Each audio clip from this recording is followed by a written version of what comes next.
Food for Thought podcast, man. We are back. Another week of transparency and dialogue. I have the queen, the one and only, my co-host, Sadie the baby. What up, y'all? What's going on, queen? Nothing We got a much. good friend of ours joining the podcast today. Good friend of the podcast as well, man. One of the homies, somebody that we definitely value, and we value his opinion and his honesty. The homie. The homie Darian, what's good, brother? All good, man. Thanks for having me on again, y'all. Thanks for coming on, man. You know, we couldn't have you back. Love jumping on here. I'll be looking forward to it. As soon as I see that message, I'm like, oh yeah, it's time. It's time. I told you, that's why I text you. I said, "Oh, say less, bro. I'm gonna get you back on here, man." I be seeing other people on there. I be getting jealous of their topic. Like, damn, why I couldn't have been on today? Yeah, man. We've been trying to just get everybody. Like I said, we got next couple of weeks is pretty booked up. So that's what's up. That's what's up. That means you growing. Yeah, man. I'll try to get my people in here, man, as much as possible. But like I said, I'm man on my word. You told me told you I was gonna come back. You was gonna come back on. So yeah. I'm jumping on every chance you give me because I know shit. Another year from now, you gonna be charging motherfuckers to get on. Damn, motherfuckers like, damn, you weren't doing this last time. Right. Yeah, shit different now, shit. You know. Pay a cooking fee, bro. All right, motherfuckers gonna be bad as hell. What's going on, though, bro? How the family doing this time, man? Man, we all good, man. Just tired of looking at each other. Facts. That's as honest as I can be. We all being safe though. Everybody taking this time to improve on themselves. Mm-hmm. Reading books, working out, shit, Mm-hmm. everything under the sun. Everything under the sun. I done seen my kids start playing regular games and shit. They got tired of video games. Next thing I know, they in the backyard and shit. I said, when y'all start doing that? Right. That's what's up, man. That's what's up. I had posted a video of Desi Banks, dude, on Instagram, man. He be posting a lot of video. He posted a video like back in the day, like when we used to Candy Lady, Mm-hmm. you know what I'm saying, Slap Box. I'm like, damn, I miss those days. Hell yeah. We Especially got there just making games up, man, all type of shit. Yeah. Let's not skip over the Candy Lady part though, because that was, boy, remember $1 went a long way? $1 went a long way. Flaming Hots with cheese, some cookies, Fruities, and some candy, maybe even a super donut for like $1.25. Get you a bag of Fruities. My mama used to be mad as hell, boy. I was a kid, my teeth was fucked up. She used to give me them. She used to give me them fill-ins. Yeah, I'm talking about I go right next door to the Candy Lady, go buy them hard-ass now laters and take the fill-in out. She used to be mad as a motherfucker. Yeah, my cousin had a bunch of crowns in his teeth. Damn. Oh, them the bad kids. Yeah, I was one of them. I was one of them, definitely. No fuck. Your ass get off the sippy cup. They took your ass off the sippy cup late as hell. Nah, man, I definitely missed them. And this we in one of these times too. It's like you miss everything. You didn't even know how bad you missed it. Like even just going to the restaurant, you be like, damn, I just miss being social. Like hell yeah, hell yeah. I miss looking around like, where the fuck my way to go? Yeah. Exactly like that. I'm like, I miss just going to the damn mall or going to anywhere you wanted to go just to get what the fuck you wanted without all stipulations. Like you get, damn, my mask, gotta go back home. That shit is horrible, bro. That shit is horrible. You forget that mask, you be fucked. Oh, I gotta go to a gas station, find back $3 for a mask. And then I'm talking about, and these people ain't budging. They don't give a fuck how many times you done came in this store. They know you. Man, I had on my suit the other day, right? I'm running, ripping and running. I left my damn mask.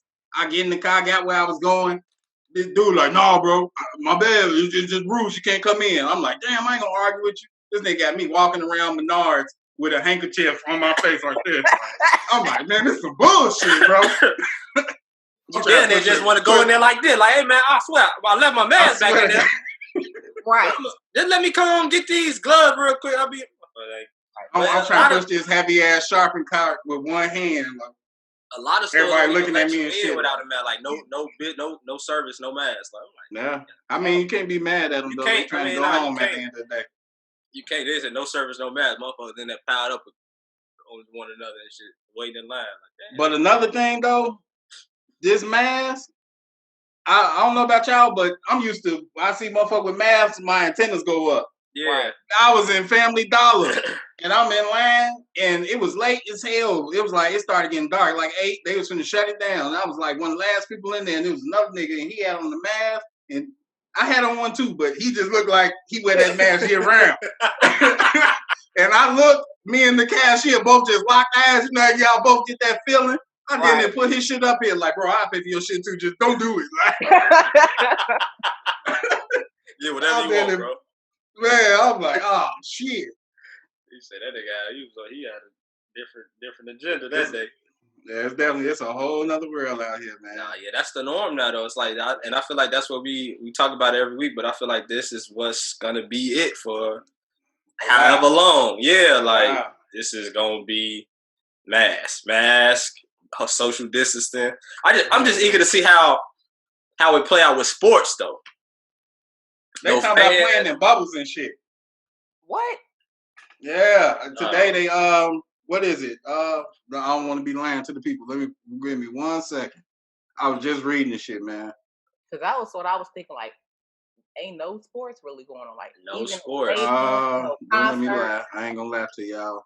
Yeah, exactly. Yeah, I heard they say no concerts till maybe like 2021 next year sometime. Like.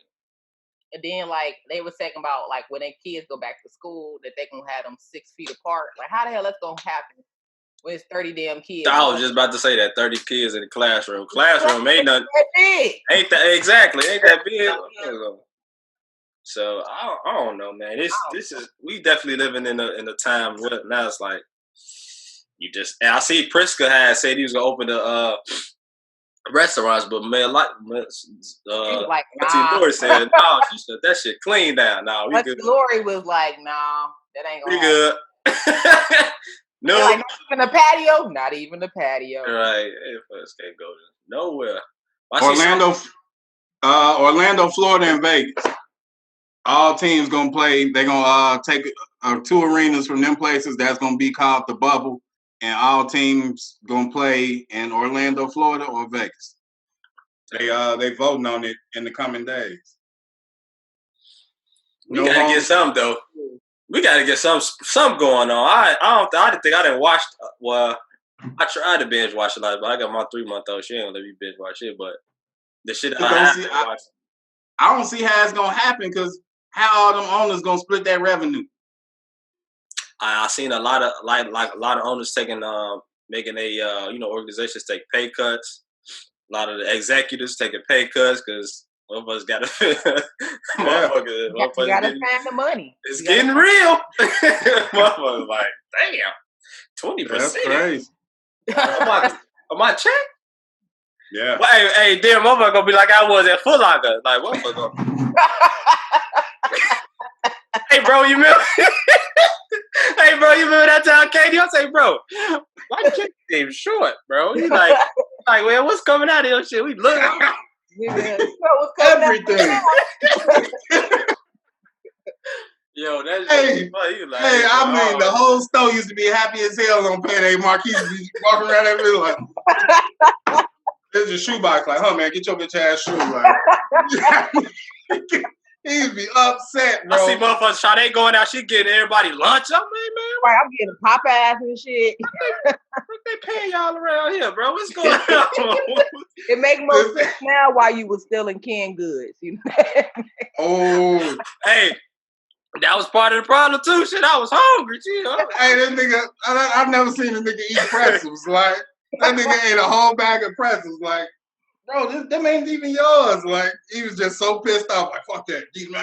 I was dry. See, I had nothing to go behind it. Nah, for real. I'm talking about the man, our former boss. The man was putting his food in the safe. Marquise was going in the safe, taking this man's shit. I'm like, bro, no, we could have had the box, bro. I would have lost it. Fuck that. Yeah, he had that big ass toe, man. Yeah, I know, man. Have you heard from Tyrone? Oh, not lately. Not lately. Happy Mother's Day. So that was cool. I'm like, oh, thank you. That's what's up. I ain't heard from him lately. I've been dealing with Kat a lot. Me and her doing business right now. Oh, that's dope. That's good, man. I've been dealing with her a lot. So she said she talked to him a couple days ago. Oh, good, man. Yeah, and next time, man, whenever I see him, man, I'm gonna show speak my truth. Say, man, I'm like, man, I was young, man. My bad, bro. At least a $50 gift card to Dollar Tree or something. Hey, man, right, man. What you want? What you like, brother? What you eat now? You still eat chili? I got you. Man. Don't worry about it. He gonna give your ass that look. He gonna give your ass that look. Oh man, well man, I appreciate you coming on though, bro, man. So what's going on as far as real estate, man? You boom, business still booming? Yeah, during this time? We definitely still moving. It's actually this the best time to buy because they got to get that money away. You know, they got performances they still got to meet. Them people still going to work too, and they got to get that money away. And everybody's scared, don't want to move, so they can't charge the interest they would normally charge. Them rates is at an all-time low. Low. Yeah. We closed one the other day. People getting 2.8s on refinancing. I'm like, damn, I've never seen that. Right. Yeah, I heard that. I definitely heard that this is the best time to buy. I also heard that the percentages is low. What am I looking for? Help me out, man. Damn. What is it called? I forgot, man. Always trying to be smart. The interest rate. Interest rate. He always smart, but you forgetting what the fuck. The interest rate. Interest rate. Yeah, I heard interest rate real. I was just listening to DJ Envy said on his podcast about the interest rates and stuff. It's extremely low, man. Yeah, it's I know. Extremely low. And what's so crazy for real estate, why it's best to get in now, is because once we start back moving and shaking a little bit, because like it's thousands of houses out there now.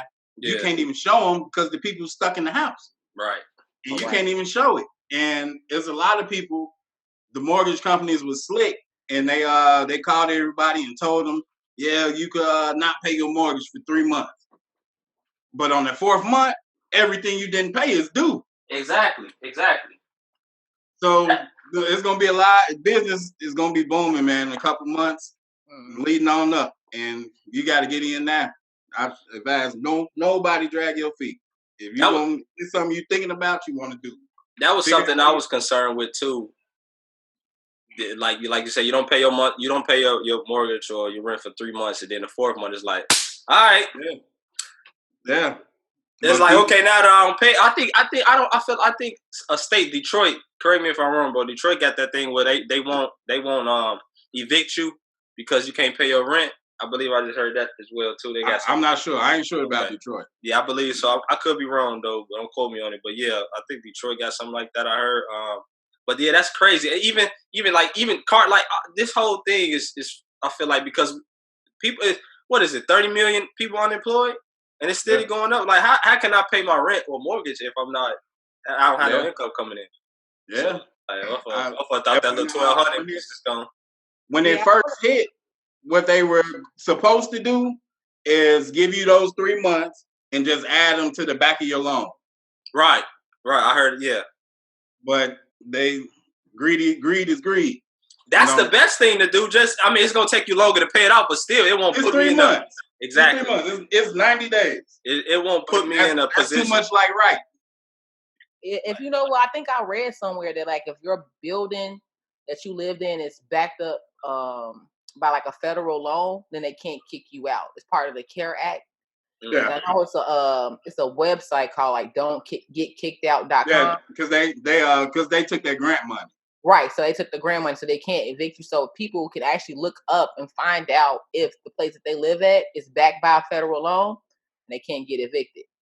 So that's something I think a lot of people don't know. So we might as well put the word out there, like, hey, if you are in that type of position, depending on what type of loan your landlord has, they can't evict you. So something people should. And I say this because I don't know how many people watching, but I'm sure it's gonna reach somebody that needs to hear it. Don't let these landlords bully you right now. Mm-hmm. They can't even take you to court. Don't let nobody bully you into giving up the little tools and fuels you do got that you need to survive. Right. They can't even take you to court right now. Yeah, this is, I don't know, man. Like I haven't ran into anybody that's going through that situation, but obviously we probably it's a lot of people that actually is going through that shit. Oh yeah. You being something that a person that's definitely dealing with that on a day-to-day basis. So But like, I don't know, man. This shit is getting. I mean, they got people right now doing illegal self-evictions because they can't get that back up from people. And what the thing is that it's kind of like a bad funnel, because if you have people who are all withholding rent, that means for some places that they still are being charged, mortgage, on the profit of it. So if they can't pay those taxes, then typically those taxes go to where? Schools, the firemen, your first responder. That's where those taxes go to. So they're not getting paid. But in Illinois, we pay in arrears. Right. So right. That's so like we in 2020, they're using 2019 money. You see what I'm saying? So when we get to 2021, they'll be using 2020 money to pay for those things. Right, but everybody, isn't all caught up on those, on those property taxes. Oh yeah. You know what I'm saying? With this happening, they, that makes it even worse. But they use that money to fund, all like, basically the roads, the schools, to pay the official stuff. Those people stop getting paid, then you can also see it turn into where it's, okay, now if the first responder and firemen not getting paid, who the fuck gonna come when it's a fire? You know what I'm saying? Yeah, or to repair the road. There's some roads out here that are real crappy. You'll get your whole wheel blown out. You go over too fast. So it's really it doesn't really help to not pay to a certain extent, because that money goes to the funding for like our schools. So those kids that's getting the e-learning, the kids that need the laptops and need like that, it's such a it's like you win or you can't win or lose. Wow. Either way. You can't win or lose either way. So that's why I'm telling people just stay put. You exactly. Wait it out. And that's all we really can do. It's so many things that's going on all at once, and still nobody's doing nothing. Yeah. No. Yeah, like we've been saying, we definitely living in a time of uncertainty. We don't know what's gonna happen Monday, you know what I'm saying? Tuesday, like every shit is day by day. The more cases we hear about, it's like I don't know, man. It's getting to a point. Yeah. It was so funny. My kids, they all fed up. They're like, Daddy, so what did they do last time this happened? I'm like, boy, this shit ain't never happened before. Right. To go to. Last time that was in what, 1800s? They had the pandemic. Boy, don't nobody know what the hell to do. Right. We figuring it out, man. Chill out. But he said, "That what happened? Like you supposed to be equipped for this shit." Yeah. Like, hey, what did you do? You supposed to have an answer, Pops. What's up, man? But that's and the kids is that's they just looking at us just for like some type of leadership. Like, yeah. I knew y'all don't know what the hell y'all be talking about. Right. Exactly. Like, my son, he wanted to go. He done named all his cousins. Can I go over such a crib? No. Can I go over? Well, what about No, you can't go over there. You can't go anywhere, son. You can't go to David Buster's or nothing. The whole house fed up with me. The whole house. I know when I be leaving, going out to work, I know they be in here talking crazy. Because I know they fed up with me. Let us go nowhere. He didn't even know how the movie rental stuff work. You rent a movie, you pay $20 for it. You can only keep it for 48 hours. Right. Bro, I ain't what nothing. If you can't get it to play on that fast stick, I'll show you. What about Blu-ray? Daddy, what's Blu-ray? Shit. I got something. This what's gonna happen, yeah, man. But my baby think I was in slavery. I'm like, first of all, it wasn't it. Man, you was born in the 80s. I know y'all had to go through some shit. Right, I know it was slavery. Is that when it was civil rights? They definitely treat you like you was ancient.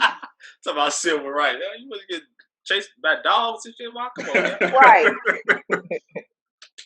No, you used to this shit. This ain't nothing. Yeah, man. That's why. So, like, what are there any? What's the other?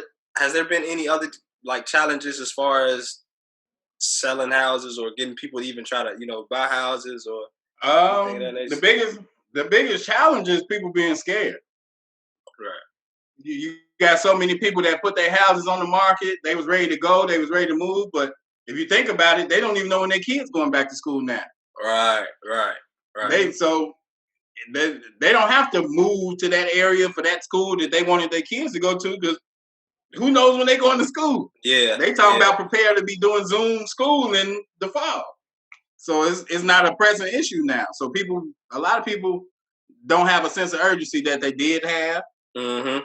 And then you got a lot of people that are capitalizing on those interest rates, and they didn't have their eyes on their neighbor's house. But now their neighbor is scared to let people come in and view the house. So it's just sitting. You see what I'm saying? Yeah. We getting a lot of that where, we just figured it out day to day. Yeah. Day to day. I figured that was a challenge because it's like I said, like you said, in the school, one don't know when their next income is. A lot of companies being furloughed. Like, it's like, I just seen Victoria's Secret. Like, motherfuckers is like, Victoria's Secret is like, y'all might as well go get y'all Savage Fenty from Rihanna. Man.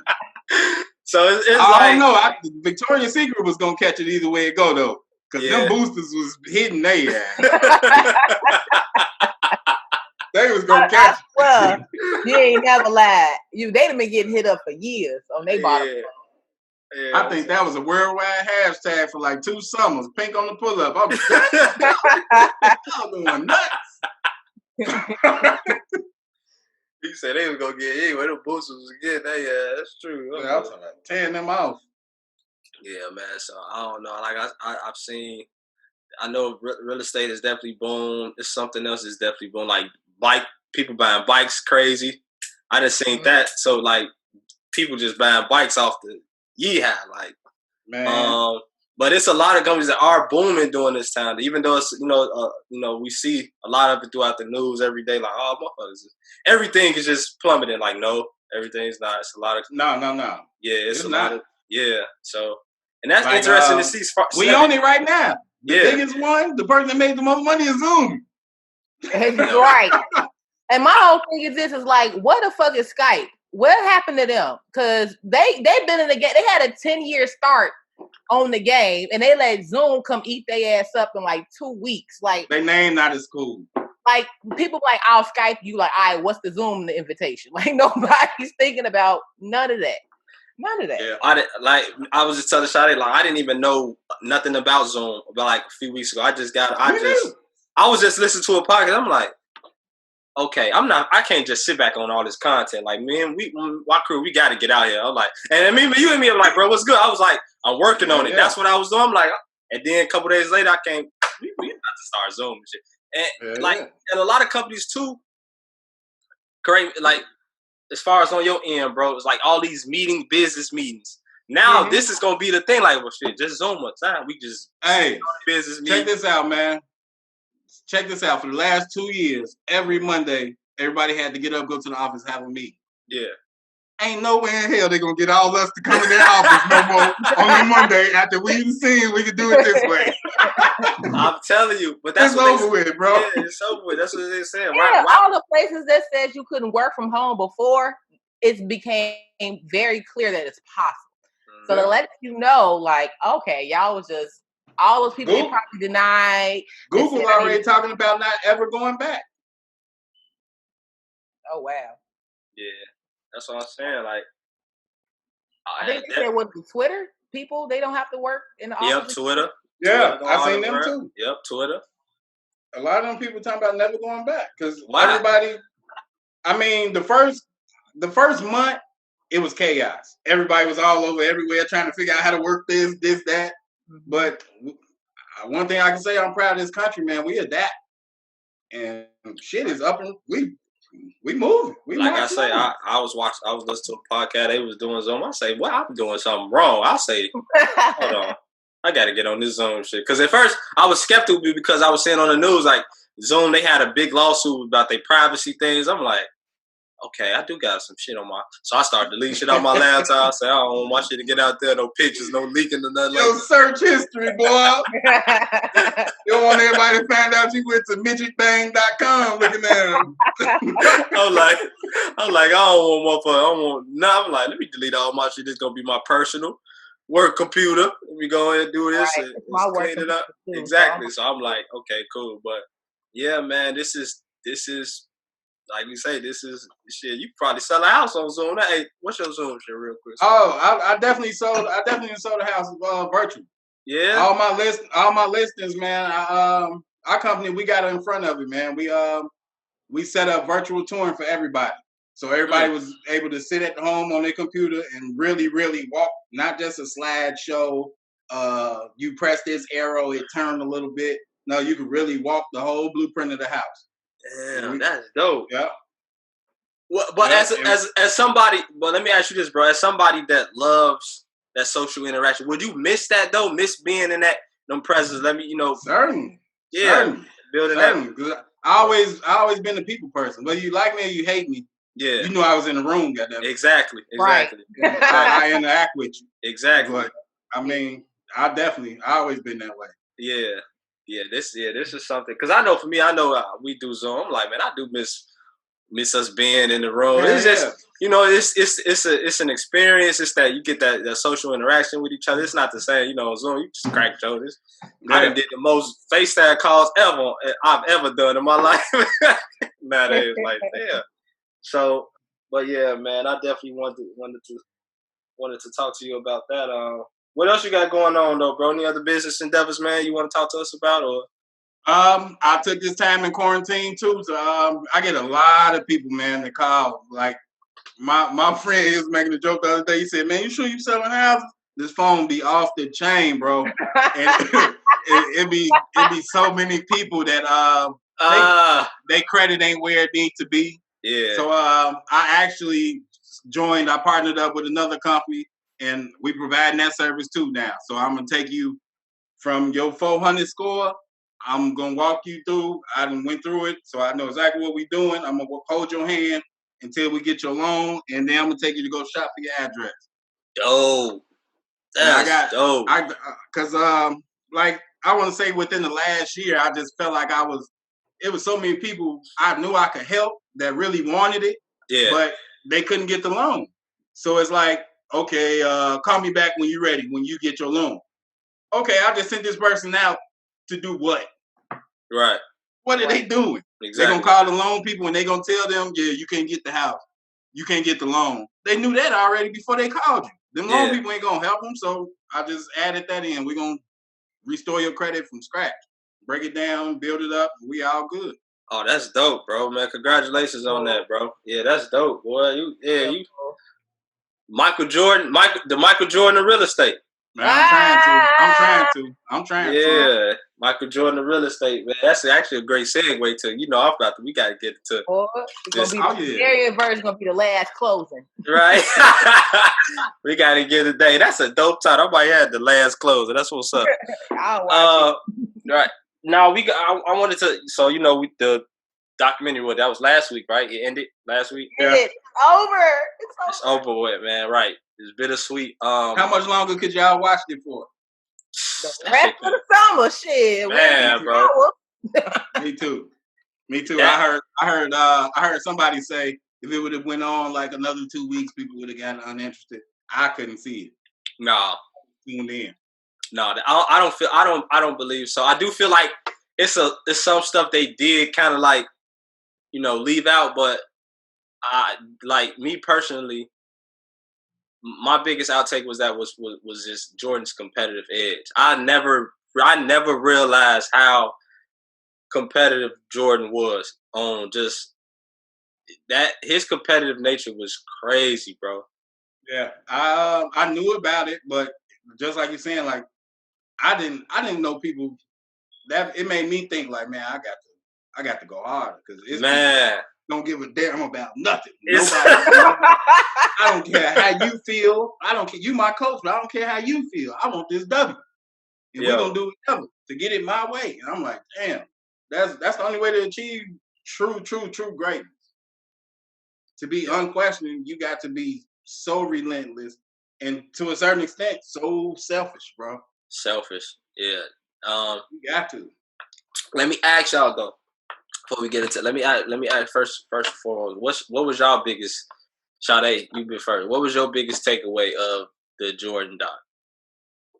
Well, one thing I want to say is like I grew up during that era, so Yeah. I remember when they won and us all in the streets like, oh, 3, big 6, like all. And I remember that. You know what I'm saying? To watch it was like I know what's gonna happen, but I'm already excited to watch it just to see the extra nitty gritty details that I didn't know before. Mm-hmm. One of the things that that definitely struck me a lot was that Jordan really took a lot of responsibility for things that other people didn't take responsibility for. So like one of the things he did was like he said, you know, I'm going out there because people that's never seen me play are coming tonight. They might not never see me play again, but they came to see me play, and I owe them the responsibility to perform at my best, highest level. And the fact that he didn't give a fuck about, you know what I'm saying, what other players would think if he's great or not. He wanted to be great for the people who believed in him, for the people who were rooting for him, who he didn't know them by name, he didn't know them by face, but he knew that they came there to root for him. And he took so much pride in that he wanted to put on his best performance. And that was a driving force. So that is something I think that a lot of people, they don't do it for sometimes the right reasons. And a lot of times that holds them back. But his heart was in it. You know, his heart was on for the people that I care about, the people that I love, which is clearly his family. He loved the shit out of his family. And he loved the shit out of his fans. So that, you know, because a lot of misconceptions like, oh, Jordan don't care about Black people. And I'm like, no, he just loved the people who believed in his skill. He owed it to them to perform at the highest grade, no matter what color you were. He just, if you were a fan of Jordan, all right, I'm going to try to put on this. And he executed. You can't get mad at somebody who execute. That at the end of the day, it don't matter what shit I talk or what if I put in the work and I show you the results, you ain't got no choice but to respect that. People who Doc Shade, he was explaining how Mike's competitiveness and the way he was portrayed as far as being a winner outside and on the court. You know, was that was your biggest takeaway? Yeah, no, his commitment to the fans that have never seen him before. You know, the fact that he made a conscious decision to be great and execute at that. Mm-hmm. That is something that I think a lot of people, one, admire and maybe envy at the same time, because he made he put the effort in and got the results. You know what I'm saying? Right. He had the ability to do it and the ability to make it happen, which are two things that you need to be successful. So you can't argue with that. And it was like reliving my childhood. Like, oh yes, I remember my young ass out here like, woo, yeah. Like I remember I'm not even supposed to be outside right now. Yeah. But I'm excited because I just seen him hit the goal. I already knew to go outside on the porch. People riding down the street, throwing up the sign, whatever it is, riding. I don't know why we was riding, but people was riding. It was just a lot going on. You just felt like I'm so proud to be from Chicago. You know, like I had to be like 10 years old, bro. Bad as hell. Me and all my friends just took off, run down the street. Next thing I know, we was in the middle of 95th and Ashland. Going nuts. But shit, wasn't nobody hurting us. Wasn't nobody trying to snatch us or nothing. Everybody was just excited. Yeah, I was 91. That was when he won his first one. That was when I was born. So I ain't never got to experience none of that like y'all did. But nah, mine was like the 90, 98, and 97. Yeah. Little pup ripping and running. Yeah, man. I say for me, we gonna get into it. Like his, like I say, his competitive spirit was, to me, is also that it sets him aside from the other people that they compare to the besides Kobe. I feel like him and Kobe have that same competitive edge, and also like them comparing LeBron to him, I feel like it's unfair on LeBron and it's unfair to Jordan, because obviously doing it, we seen on this doc, they're on two different levels, bro. It's on two different levels. One of the things, like one of the. He like, yeah. Nigga. Like, long enough. I've been wanting my ear scratched for the last 30 years. Right. He been sitting right here by my side, and I guess he had to get up and see, like, what the hell is going on? Right. Hello. This Dino, y'all. This Dino. I'm sorry. Hi, Dino. Nah, you good? What's good, Dino? Your dog look friendly because Keith's dog look like he'll murder your ass. He be on the roof. Yeah, my boy. On the roof. Go get night. Go get night. Oh, go get night. No, but like my biggest thing was though. Go get night. Him first when the LeBradford Smith game, right? LeBradford Smith, what did he play for the Wizards, I believe? Yeah. And LeBradford Smith was somebody who averaged 9 points a game. He was a nobody, really. Somebody who just playing the league. He had this good game against Jordan, scored 37. And the crazy thing about it is Jordan still won. They still won the game. Mm-hmm. So I'm watching the doc. I'm like, okay. I feel like that's a pointless ass story. Like, okay. Then again, they say Jordan turned around and Jordan made this story up. Like, nigga gonna cut him. Jordan, good game. You know, I'm like, but to bust his ass. And I'm like, Jordan made that up? then he go out and have 36 in the first half, bro. Yeah. Off a made up story. I said, man. Some shit you know you was lying about. Yeah, you got to be a crazy motherfucker. Bro, I say that right there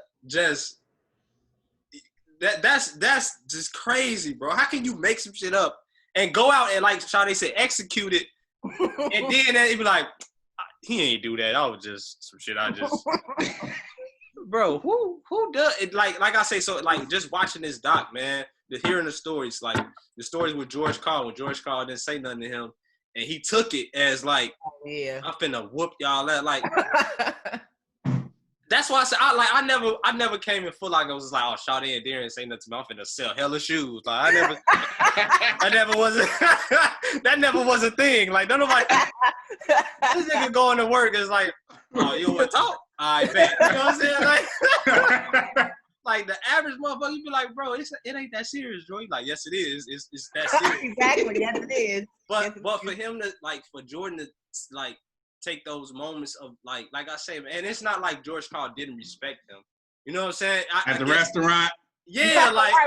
Hey, did you hear George Karl's response? No, I ain't hear his response. What did he say? Yeah, he came on the radio the other day. I was listening to it. ESPN 1000. He came on and they asked him about it, of course, and he says the reason he did it, he had a good relationship with Jordan. But the reason he did it was because he had this long talk with his team on the flight out here.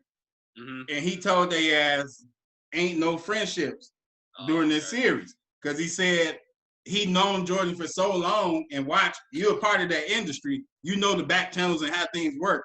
And what he said Jordan would do is, okay, he know he an icon bigger than everybody else. So he'll butter him up.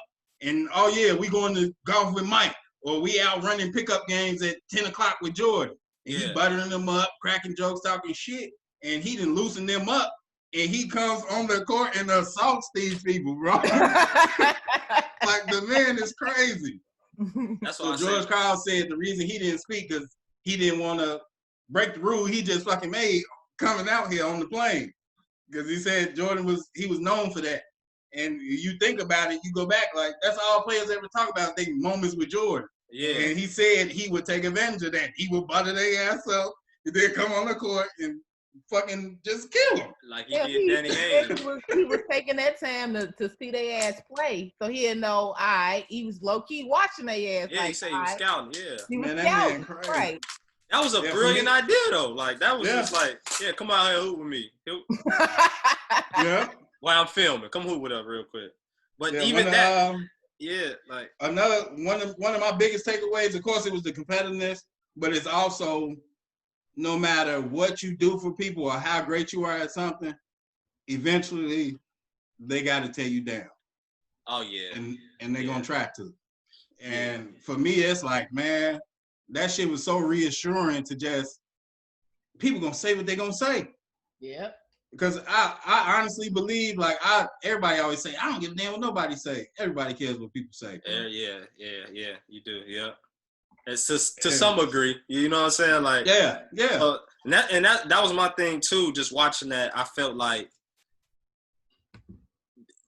just the things that Jordan had to endure during that time was crazy. Like I said, I didn't even know that Jordan came back and played all after he messed his foot up. I didn't even know that. I just thought, you know what I'm saying? I thought he sat out maybe a year or so.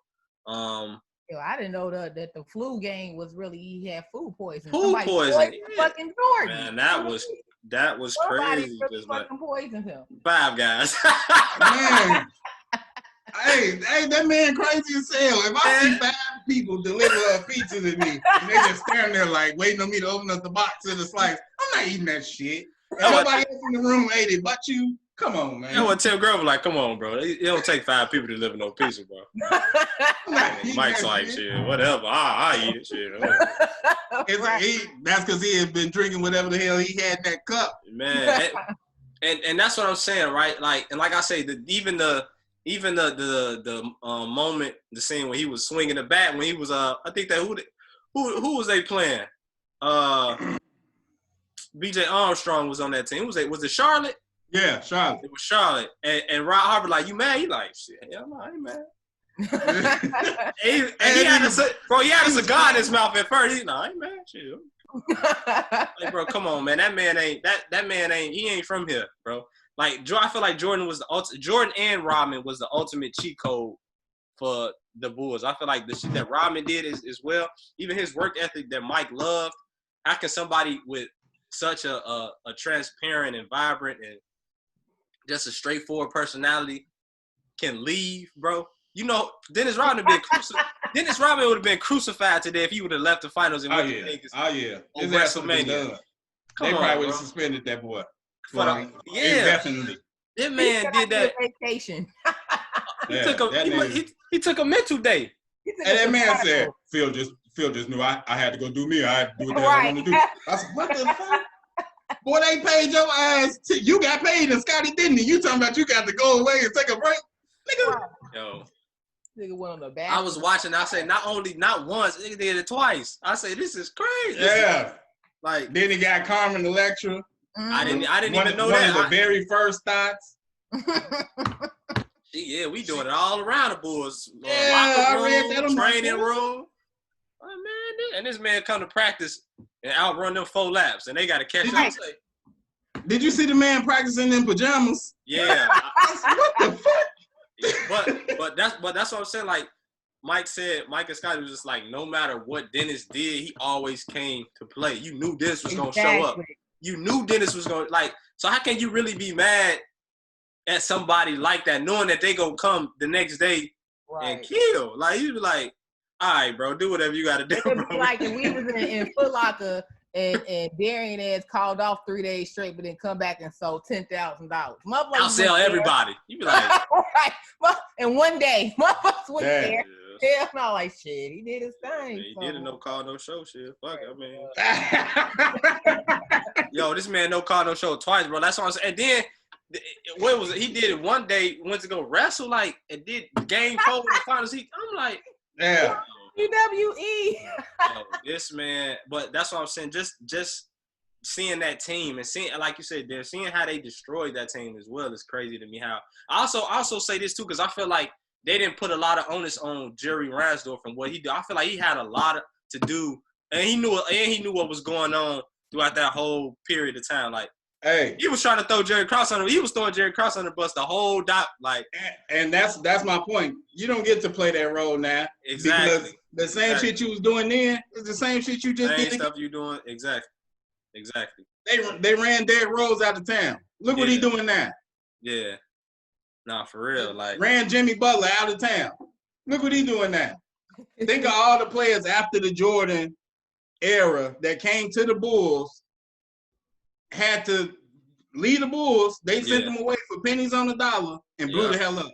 Look at Jamal Crawford. That man played till he was 40 years old. Brad Miller. Shit, through the years, it's been crazy. It's been a lot of, went on to be all-star somewhere. Mm-hmm. Elton Brand. Tyson Chandler, you gave up on him super early. Yeah, definitely did. Bro, they had Ron Artest was over here too. Oh yeah, I forgot about him. He's a crazy motherfucker too. Whoever do his 30 for 30. World crazy. Nah, that's what it's like. It's I felt like because he was like I said, I felt like he was just throwing. He was definitely throwing Cross on it, Cross. Even though Cross was, the way they was treating Cross was funny as hell to me. Like they was, I felt it was like me and Sade talked about this last week about short people. Like they was way they was just like Mike was like, yeah, shit, you want to shoot around? Like, well, we got to raise the rim and shit. I said we got to lower the rim. You say we got to lower the rim. He told his ass, oh, you want to hit my cigar? I don't want to stunt your growth. Yeah. Yo, this man is like the way he was talking to him was just careless and they didn't care. But to win like that though, to go and win and have a successful run for then a decade. Mm-hmm. Like he just took them 2 years off. And that was another thing. He took the 2 years off, played baseball. And everybody, the narrative was he did this because his father, actually he was going to do this before his father even passed away, which was, I didn't even know, you know what I'm saying? I'm thinking that, because that was always in there. If it wasn't for his father passing away, he wouldn't play baseball, you know what I'm saying? So we got to look at that. And also we got to look at how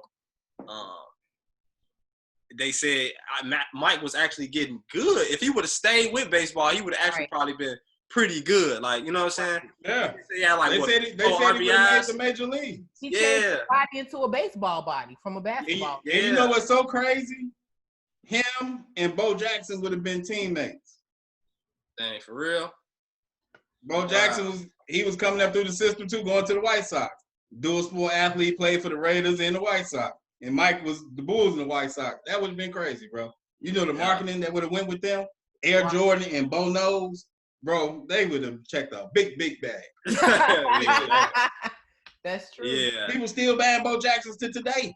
That's true. Definitely famous. Them two, they probably would have saved baseball. That shit wouldn't be where it is now. Yeah, no, that's why it's like everybody's like Mike said, like, yeah, he had to, like Mike said, I'm going to playing basketball and then I'm going to go over the base. That's a hard transition. You know what I'm saying? That's not easy. Yeah. You know what I'm saying? Like, it's not the same physical. It's not exactly. It's not even the same conditioning. You might be standing out for 4 innings, the ball don't even come to your head. You just you just out there like, yeah. I respect them. They professionals. Bro, it's some motherfucking baseball players that look like me.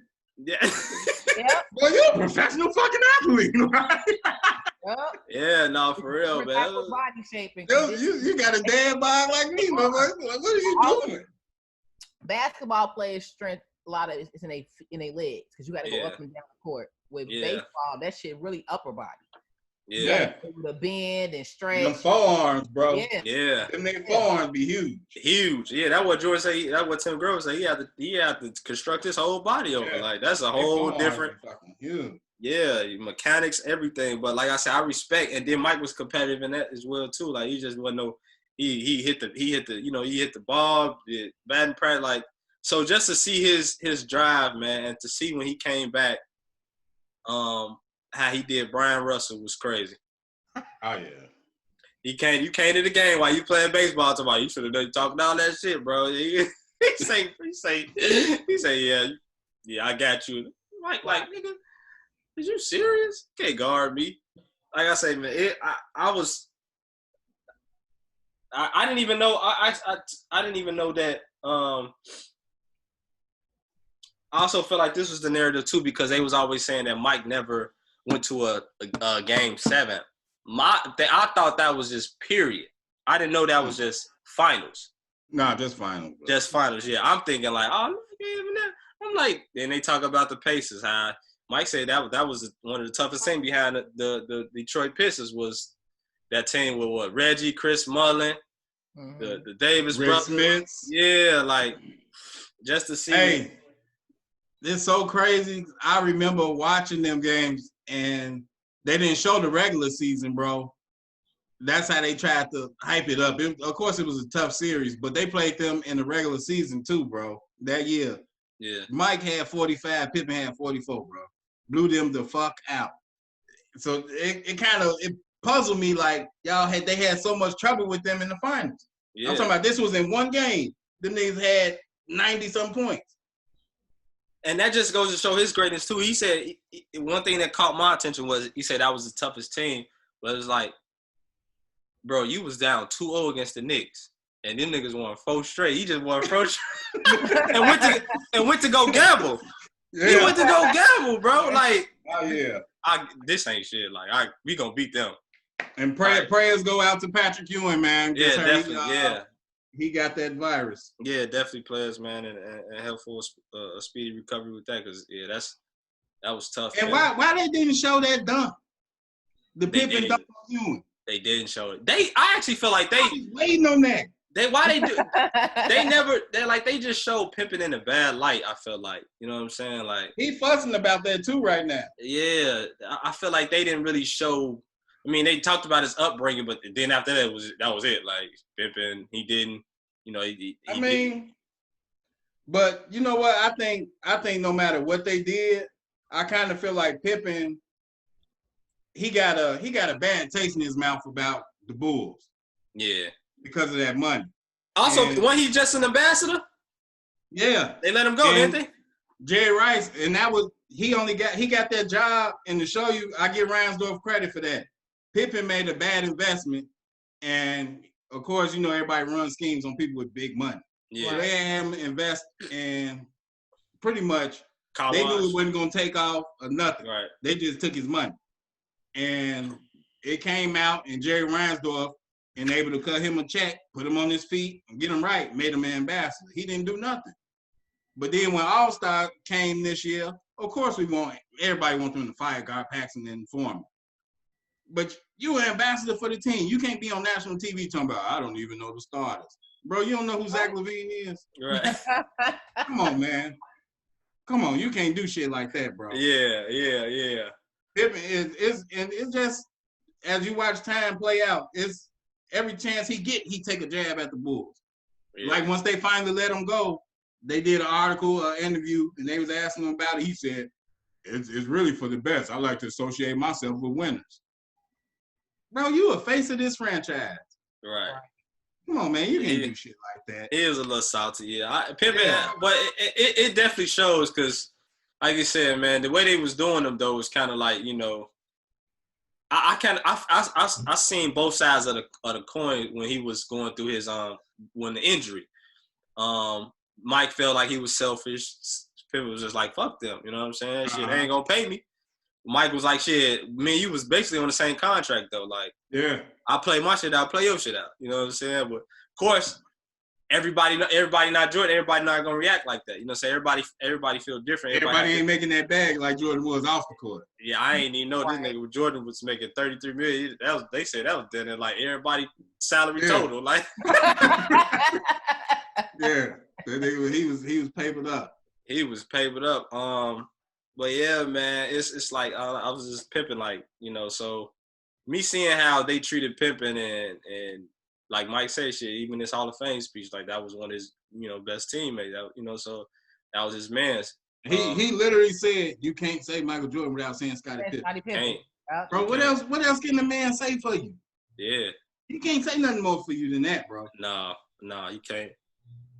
That's all I say. I feel like they also did Phil dirty too. Like, how you gonna tell Phil, even if you go 82-0, your ass gone? Right. Yo, that's crazy, bro. Like, that was crazy. You mean to tell me I got 5 championships under my belt? You question if I could do a 6? Then Jerry talked about, I called him and said he could come back, and we could have him and Michael come back and rebuild the thing. It'll probably take us like 2 years. Yeah, man, who the hell was finna do that? That's what Mike said. Everybody out, and that's what Mike said. That was his biggest regret as far as not being able to even try and going out and win that 7th ring. That would have been crazy if they would have came back all on 1 years and just won. 7 of them things. Boy, did a 4 in a row. Boy, we would have been big talk shitters in Chicago. 7 rings. Yeah, man. Can't nobody tell me shit about basketball now. I swear to God, I meet people all over the country. I be talking to them, and they get to talking about they little teams and shit. I'm like, oh, that's cute. Right. He said that's standing on big shit, bro. Right, they get to talking about and damn, they did it again. Right. If Miami didn't team up on our ass, yeah, man. We had another one, bro. That was a tough one there. That was tough, man. We had another one. And why he couldn't get a cameo? Yeah, I don't know. That's crazy. What the hell was going on? I was just talking to my homie. Called D-Rose, and nobody called Tyson Chandler. Didn't nobody call nobody. They ain't called. I'm saying at least one of the things I thought was missing, that would have like captured the impact that he really had on the city. Those were the kids that was watching him come up. Yeah, it was Derrick Rose, Anthony Davis, Jabari Parker. Yeah. You definitely had to showcase that. Yeah, I felt like that too. The whole damn league is full of Chicago players. Dwayne Wade, like, bro, you have to showcase that. Right. Yeah. That could have been 11. Yeah, 11 and 12. Right. Yeah, they definitely. Because something that stood out to me too was that the fact that, like, again, this was always the narrative that him and Isaiah had beef, and you know, Isaiah, that was the reason why Isaiah wasn't on the Dream Team. Bro, you know why Isaiah don't like that man, bro. I know. That's what I'm saying. So I didn't know Larry Bird didn't like him. I didn't know that. You know what I'm saying? I didn't know he had beef with him, and Karl Malone wasn't on the best of terms. Hell of them didn't like it. Yeah, so it was just like, it wasn't Mike. That's what Mike was like, man, don't put this shit all on me. Right, it ain't me. But you know what? You know what's crazy? Isaiah Thomas really, really don't like Mike, bro. Yeah. Like, any chance he ever get to give Mike his credit, he shits on him. Yeah. And you know why? Because this his city, and he might get more love in this city than he do. Yeah. Mm-hmm. So, like, who the hell knows that? Most people don't even know Isaiah from here no more. Nah, a lot of people don't. True. A lot of people don't. What did y'all take from that? This damn documentary probably did more than Hoop Dreams than ever did. That shit been out for 40 years. That's so fucked up, but true. I love Isaiah, but he got to cut that shit out, man. That's about. I was talking to my homie Leon about it, and he was like, he felt he was on Isaiah's side about how he was being portrayed and how things went with Jordan. I was just like, bro, you can't. First of all, you can't ridicule Jordan for not liking that. If this is his personal grudge against that man, so be it. You know, it's a competitive grudge. I don't think he got nothing against him personally. This is all competitive. And then the thing is, like, shit, Mike still have that, like, you can tell, like, Mike is still he's competitive driven to this day. Even just watching the doc, you like, Mike got a lot of shit. He just do not fuck with a lot of people. Even with him and him and Horace Grant, you know, they little ordeal they got. Like, it's like, man, Mike, like, fuck him. Yeah, you don't shake my hand? Okay, fuck it. But I did say I understood because Mike felt like I respected y'all throughout the years when y'all beat our ass. So now that we beat y'all, it's like, man, y'all walk out the court like, shit, fuck it, all right, bet. Y'all don't win another ring. Y'all irrelevant at this point. It is what it is. You know what I'm saying? So it's like, you know, but I didn't even know that the Celtics and them did the same thing. Like, there's a lot of teams doing that shit. Like, so it's like they made it to, like, was Isaiah and was just Isaiah was like, shit, that was the norm for us. Shit, we walked off all the time. Why y'all blowing up against this Jordan? You know what I'm saying? So I understood that. I understood it, man. But I don't take nothing like it. To me, it ain't that deep. To me, like, shit, they don't like each other. They don't like each other. Hey, I came in front. I kind of liked it, that shit. Cause a motherfucker beat you down like that, bro, after you done had them. That's like your little brother. Like you've been whooping him for years, and then he finally beat your ass. You supposed to just get up like, all right, man. Right. I had that coming. Right. Fuck out of here, bro. I'm punching your little ass up next time I see you. Yeah, we got animosity. I see you next time. I also like the fact that Mike took shit into his own hands. He never made an excuse. I never seen Mike make one excuse on, well, you know, my foot was hurting. Like, you know, I had a paper cut, whatever the case is. When the Pistons was beating his ass, he took it upon his own self and get in the weight room and work his ass off just so they won't do that shit no more. I felt like that was crazy to me. You know, some people like, oh, well, you know, shit, I need another piece, or, you know what I'm saying? Like, migraine. Yeah, I need, you know, I gotta, like, you could have threw it off on the players, like. So, I can't believe Pippen did that shit, man. I forgot all about that. I forgot about it too. Bro, that man took off, bro. They had the Knicks on the ropes. I got migraine. What the fuck? And you knew Mike felt some type of way about it in the doc. He was like, I mean, and his hair hurt. Yeah, right. Yeah, boy. like, nigga, I don't care. So like you tried to ask a bro for some head. So what you say? My head hurt. Right, out of here, boy. Come on, you. Come on, man. That's some. It's just certain shit. I love Pip, bro. I think he's. I mean, fucking. It's almost a crime how underrated he is. Yeah. But a lot of shit that he kind of brought that shit on himself, bro. Yeah. Every chance he got to fucking to like everybody supposed to move as one. Every chance he got to veer off, he took that shit. Like, come on, man. Damn. He was salty as hell when Phil Jackson drew that player for Kukoc. I ain't finna draw. Yeah, quit on him. Come on, man. I'm done. They're like, damn, nigga, we need you. They ain't talked about Bill Cartwright the whole era. This is the first time they niggas I'm like, yeah, Bill Cartwright, he came in there, stood up to him. You know? Was crying, looking ass. Ain't nobody Bill talking Cartwright, about Bill. He's like one of the only players that was on them legendary teams. Like nobody respects it. Like, man, get the fuck out of here, bro. Bill Cartwright. I can say maybe it's the name or something. Like that name just sound like Bill Cartwright. Like, I don't want to hear that shit. Right. I don't care about nothing dude talking about. Come Bill, you finna come down here with that gospel shit.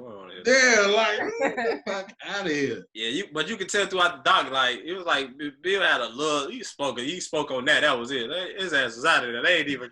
That's all they wanted. How do you feel about them not putting Craig Hodges in the documentary? You know, that was one of Mike's first teammates when he got to the city, bro. Yeah, and he brought up the cocaine circus and all that shit. I actually thought that they was going to dive deeper into that. Yeah, but they didn't put Craig Hodges on there. Because you know Craig Hodges got blackballed from the NBA. Oh, for real? Yeah. Damn. Speaking on injustices, and he a real militant type of guy. Oh, okay.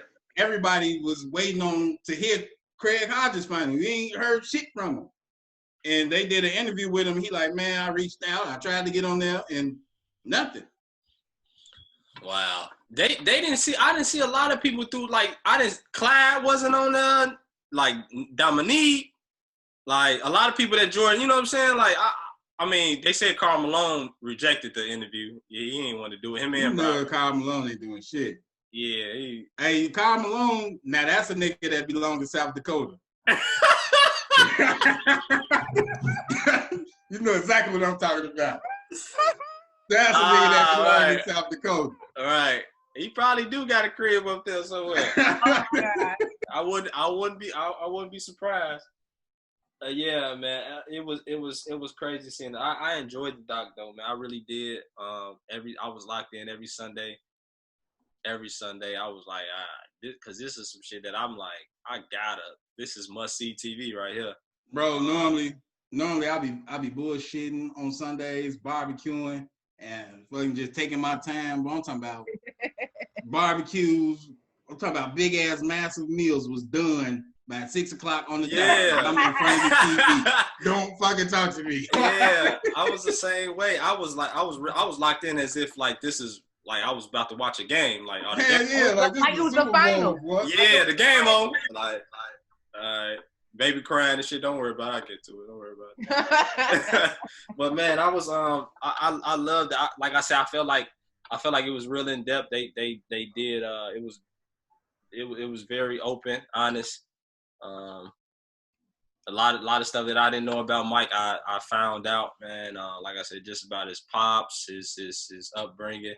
We didn't seen a lot of Jordan. I'm pretty sure y'all can attest to that. We didn't seen a lot of Jordan docs, but this one was okay, this one was the real deal. Even to see how, you know, the whole shoe deal started, the shoes. Yeah.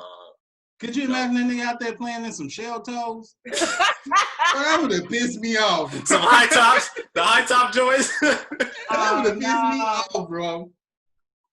Oh, yeah, things honestly work that way for a reason. Yeah. And Nike, I didn't even know that Nike. I always thought Nike. Just me being in the shoe, working in the, you know, in the shoe industry, I always thought Nike was Nike. Nike was always, you know what I'm saying? I didn't even know back then, like, damn, nobody fucking Nike. It was Adidas, Converse. Yeah. Get a motherfucker buy no Converse. Nah, hell no. I mean, it's cool. Go ahead, do it. You ain't banning the hoop in. Exactly. You ain't buying them over no mics now. You know what I'm saying? So it's like, no. it's like to see that, to see the evolution through sneakers was crazy too, and just to see how people was mad, and they would have a rock in there when it was come to some political shit too. Like that was good. Like why he couldn't just talk about how he impacted. You know what I'm saying? Like y'all would. So, but that's another story too. But it's like to see how he was portrayed and people didn't like him because he didn't back up. You know the what's damn I forgot his name. What was his name?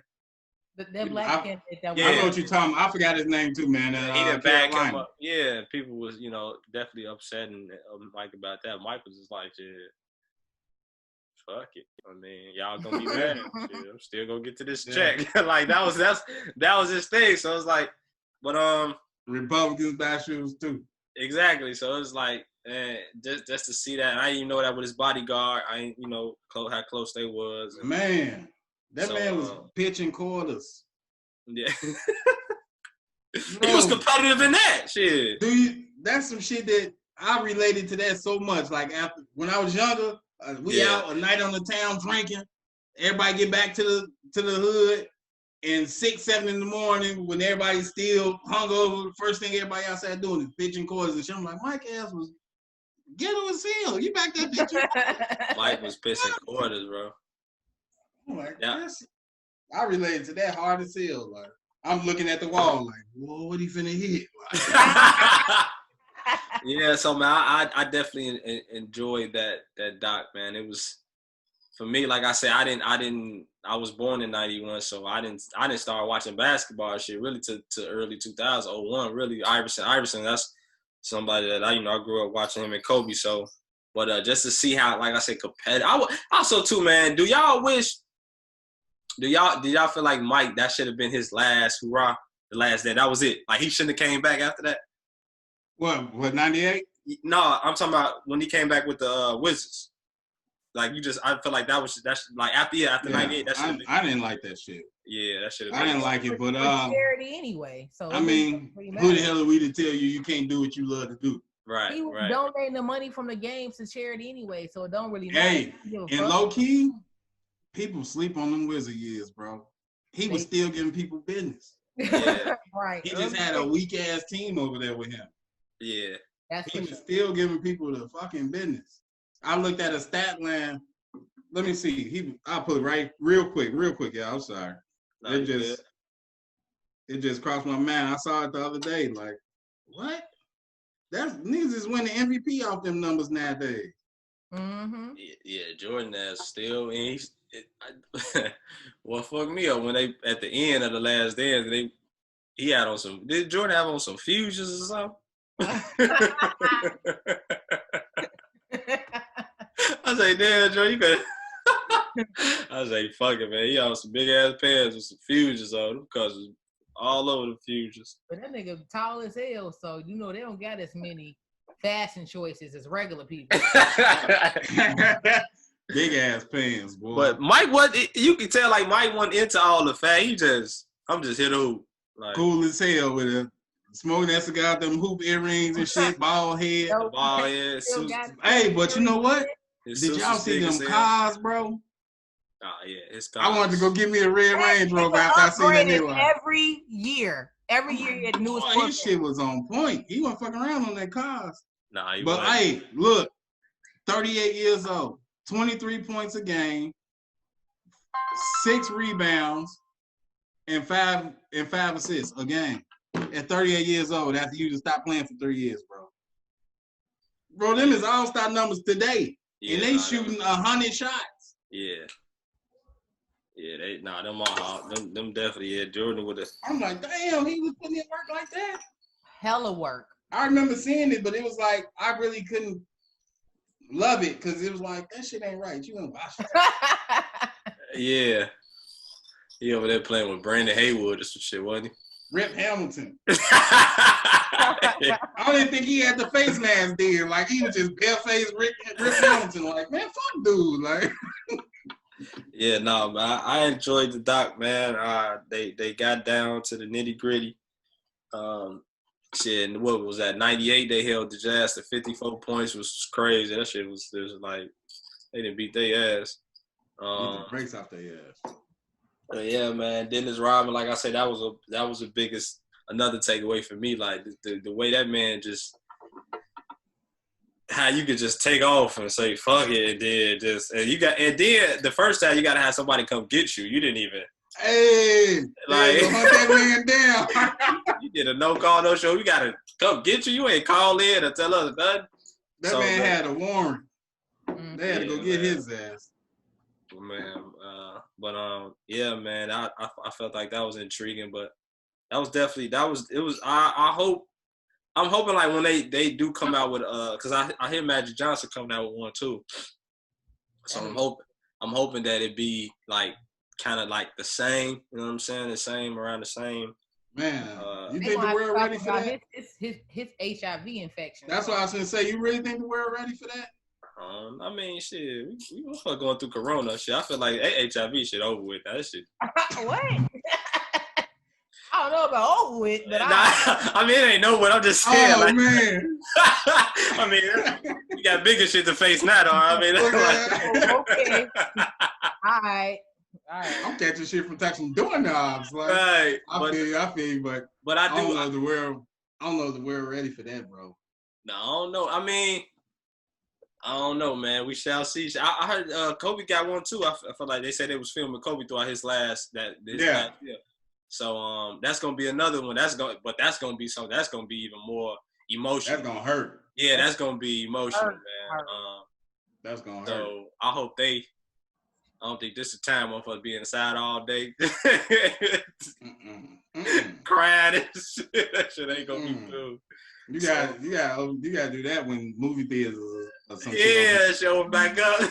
Yeah, bro. That's just too much to be sitting in the house crying and shit. That's like Michael Jackson, damn, bro. Yeah, man, that's a tough one now. What you think? How you feel about Twitter, where everybody, all the young kids, still saying this documentary didn't do nothing to change their mind. All it did was reinforce that LeBron is the GOAT. I seen a poll that they put up on ESPN that's like stated that this doc reassured everybody that like Mike was winning like every category by landslide, like impact, like scoring, like everything. I ain't see that. I didn't see as far as like the younger like Twitter, all them kids. I've been seeing hella memes and people talking like all this did was show me that Mike. That LeBron was better than Mike still. Because they talking about how he just been dominating for so long, didn't have to take no time off. And he didn't, and what they did was they kind of reversed it. And from Mike and them showing how good Pippen really was, they're like, he had Pippen the whole time. And they've been taking it running with it.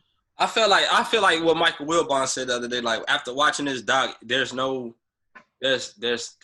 slight indication that can go to say that you can't compare Mike and LeBron.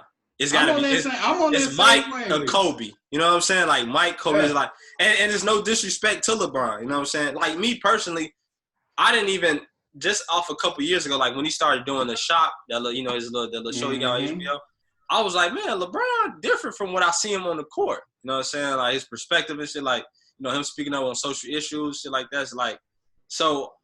I do, but like I said in the beginning of the podcast, the beginning of when we started talking about it, I do feel like it's unfair to compare Mike and LeBron because first thing, I feel like they say, you got to compare Mike and you can compare Magic and LeBron because they kind of two of the same similar players. Mm-hmm. You know what I'm saying? Like, just like LeBron don't have that dog, bro. He just, and that's what his whole career, everybody. Okay, LeBron don't got that dog. He ain't got that it factor. I mean, he got the it factor, but he ain't got that kill. Like he just don't have that what Kobe and Mike got. Like this is Kobe and Mike had it. They just got it, bro. This like. Hey, did you see? They say on the last shot, Mike went down there, stole the ball from Karl Malone, and then they went to Dennis Rodman, went to Scottie Pippen. What was going through your mind in that sequence? Both of them, they said, "Get the fuck out the way." Dennis said, I ain't even come back at the court. I already knew what was about to happen. I say, damn. But that's what I'm saying. Like, I do feel like the younger generation, as far as like, like my people like my son, maybe a little older than him, they not gonna see this and be like, okay, they gonna see who they've been watching, the Stephs, the James Harden, the you know what I'm saying, like so it's like y'all got y'all like they say it's an era. That era was come on man, Mike, because you can't compare Mike, bro. It's like that's why I say that, and that's my biggest takeaway off of it too. When you talk about Mike, it's Mike Kobe. I feel and like Jordan, I mean his daughter. She was on the Breakfast Club. She was like she felt like, how can you skip over Kobe?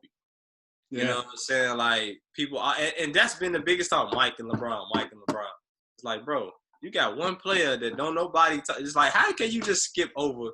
Allen Iverson said the same shit. Yeah, bro. How can you just skip over Kobe? Like Kobe want that nigga. Like you know what I'm saying? Like if anything, their competitive spirit and the way they played the game and approached the game was it was. You know what I'm saying? It was parallel. Like it's like I don't know. I think it's because Kobe was doing what Mike was doing, but he was doing it in a different era where he had social media and he had the media got so much more power now. You can't be pissing them people off because we see it in other sports. T.O. It took him forever to get into the Hall of Fame. Should have been the first ballot. Yeah. Baseball players still ain't getting in because they piss these people off. I just feel like the media got so much more power and so much more control of the narrative now. I mean, of course, you got more power too because you can get your own voice out, which Mike and them couldn't. But like, if you go on Bleacher Report, you going on ESPN, you going on everything. We used to have to wait for newspapers to come, and now it's like when Kobe was pissing them people off, it was so many people he pissed off through the years. I think that it was like whatever. This LeBron guy's okay. Yeah, and they jump right to him. Yeah, man. I just like I said, I feel like it's unfair to LeBron because LeBron getting and he was being compared to Mike out of high school. Like they say, okay, if Mike, okay, it can't be a King James. They're like Mike is a god though. Mike is is Mike. Like Mike is the standard. Everybody want to be like. You know what I'm saying? So, but it's like, but you do also see that like, younger people like I was listening to Jason Tatum on All the Smoke. He was like, my Mike was Kobe. You know what I'm saying? A lot of people say that. You know what I'm saying? Ja Morant, like it was Kobe for it, like just like it was for me. You know what I'm saying? So it's like that's why I just like I never even just seeing how LeBron greatness throughout his era and how he has dominated. You know what I'm saying? His era is like it's still I can't like it's a when it like Kobe a dog, bro. Kobe and Mike is on two different levels. Like so that's how I feel about that. Hell yeah. I don't want nobody think I'm taking no shots at LeBron because I love dude, bro. Yeah, no, LeBron. I love dude. Yeah. Especially him as a person. Like, and with LeBron, it's kind of like we didn't grew up with him. Yeah. I remember I was in what, like 8th grade, and he was what, a senior in Akron, and him and Sebastian Telfair was on the Slam magazine. I had that shit on my wall. So it's like I didn't watch that shit and like. Seeing how he do it in modern times, you can't help but that's got to be the pinnacle of what you reach. Yeah. In today's world. Yeah. I think put all these people on. Yeah. That shit is amazing. Yeah, that's what I'm saying. Like just and that's how I feel like it's unfair to LeBron because the shit he doing. School, like everything, bro. It's just like you can't. I feel like his impact is on the same level or even better than Mike's as far as impact. You know what I'm saying? Like. You can't go to a little kid and tell them that LeBron ain't shit. They gonna look at you like, man, what the fuck are you talking about? Like LeBron is everything to me. That is my Mike. So and that's why I feel like it's unfair to LeBron because it's unfair to LeBron because man he just like I say he is great in his own way and I like if you want to compare him to anybody else I would feel like it's magic. But we gonna see nobody wearing no LeBron with no fucking jeans though. Yeah. that ain't gonna happen, bro. Hey, that's a fact. That's the only thing, bro. Boot cuts fucking children. I'm not wearing them with no jeans, bro. What they is the South Beaches, none of that. I had access to all of them. If you ain't going to for hooping. If you ain't going to hoop, don't wear them motherfuckers. Man, that shit horrible. Well, yeah, Queen, what's your segment for us today? Oh yeah, I got a nice little nitty gritty question for y'all. So this is all hypothetical. So you can think about if you were in a long-term relationship and the person you was with. So in y'all case, that it would be a woman, and she ended up pregnant. How would you deal with that situation? If I was in a long-term relationship and I was with a woman and she got pregnant, and it's not your baby. Oh, that's easy. Shit, I'm out of there. Really? Just me. Hey, that's nothing to think about. Shit. It's a double standard when it comes to that. It is. It is. It's definitely. But why? Why is it a double standard? Why? Because that shit hurt, bro. That shit. That shit. Hey. It is a double standard, man. But I can't explain how we just gonna be hurt, bro. I feel like, and this is. I can see my ignorant ass too. I wouldn't even do that to nobody else. I'd be Snoop, like, fuck your poor little nigga. Like, I couldn't do that. Like, bro, I just excuse myself from the relationship because I'd be sitting there like just looking at his ass like I didn't. My ego I've cut a lot of my ego out, but that one right there, I feel like that would. I've been hurt before, but that hurt is gonna be different. So let me reverse. What if you were the one who got another woman pregnant? How would you bring that situation to the person? Look, man, now when I watched what was that movie? What was that movie with Denzel and Denzel and what's she playing on How to Get Away with Murder? What's the black lady name? Fences. Yeah, Fences.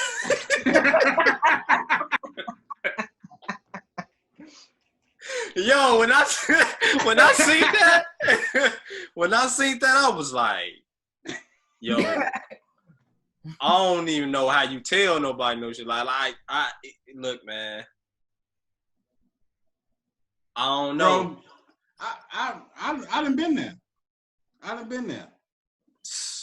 was in a long relationship before my first kid, and my first kid ain't with the person I was with, and shit, that's a tough conversation to have. Yeah, how you break that off? I really don't even want to say, bro. You gotta do a hypothetical. Hey, what if Exactly. Hey, so my homie, right? This nigga stupid. You know, you gotta. I mean, I keep 100. It just came to a point where I got this girl. I been knew her. We had been messing around or whatever, and she had my baby, and I owe it to her and my kid to make this work. You see what I'm saying? Me and you tomorrow, you cannot like me and shit. You gonna go your separate way. I got a responsibility to them too. And she my wife today. Yeah. You see what I'm saying? Yeah. And that's good too, man. Hey, bro. That shit was tough. Bro, how long I was about to say, I know it took a long time. It was a lot of shit, bro. I'm talking about we went from state to state. Madness was crazy, but I mean, as a man, you know who you obligated to give your all to. Yeah. Like, now I don't know, maybe that's why it's different.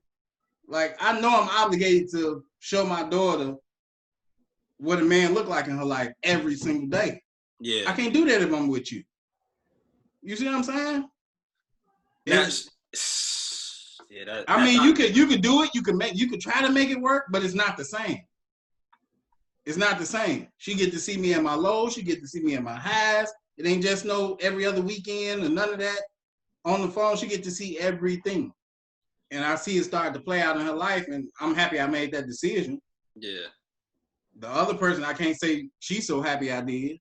Right. But I wouldn't have been doing her justice if I stood in it. You see what I'm saying? Yeah. If I stayed in the relationship, I would have been doing you no justice, no way.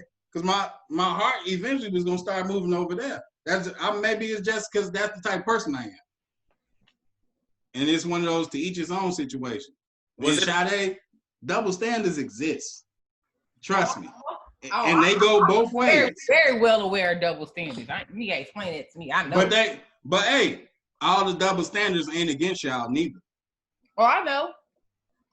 It's double standards against men. It's double standards against women. Definitely. Double standards against colored people. I know. I'm very well aware.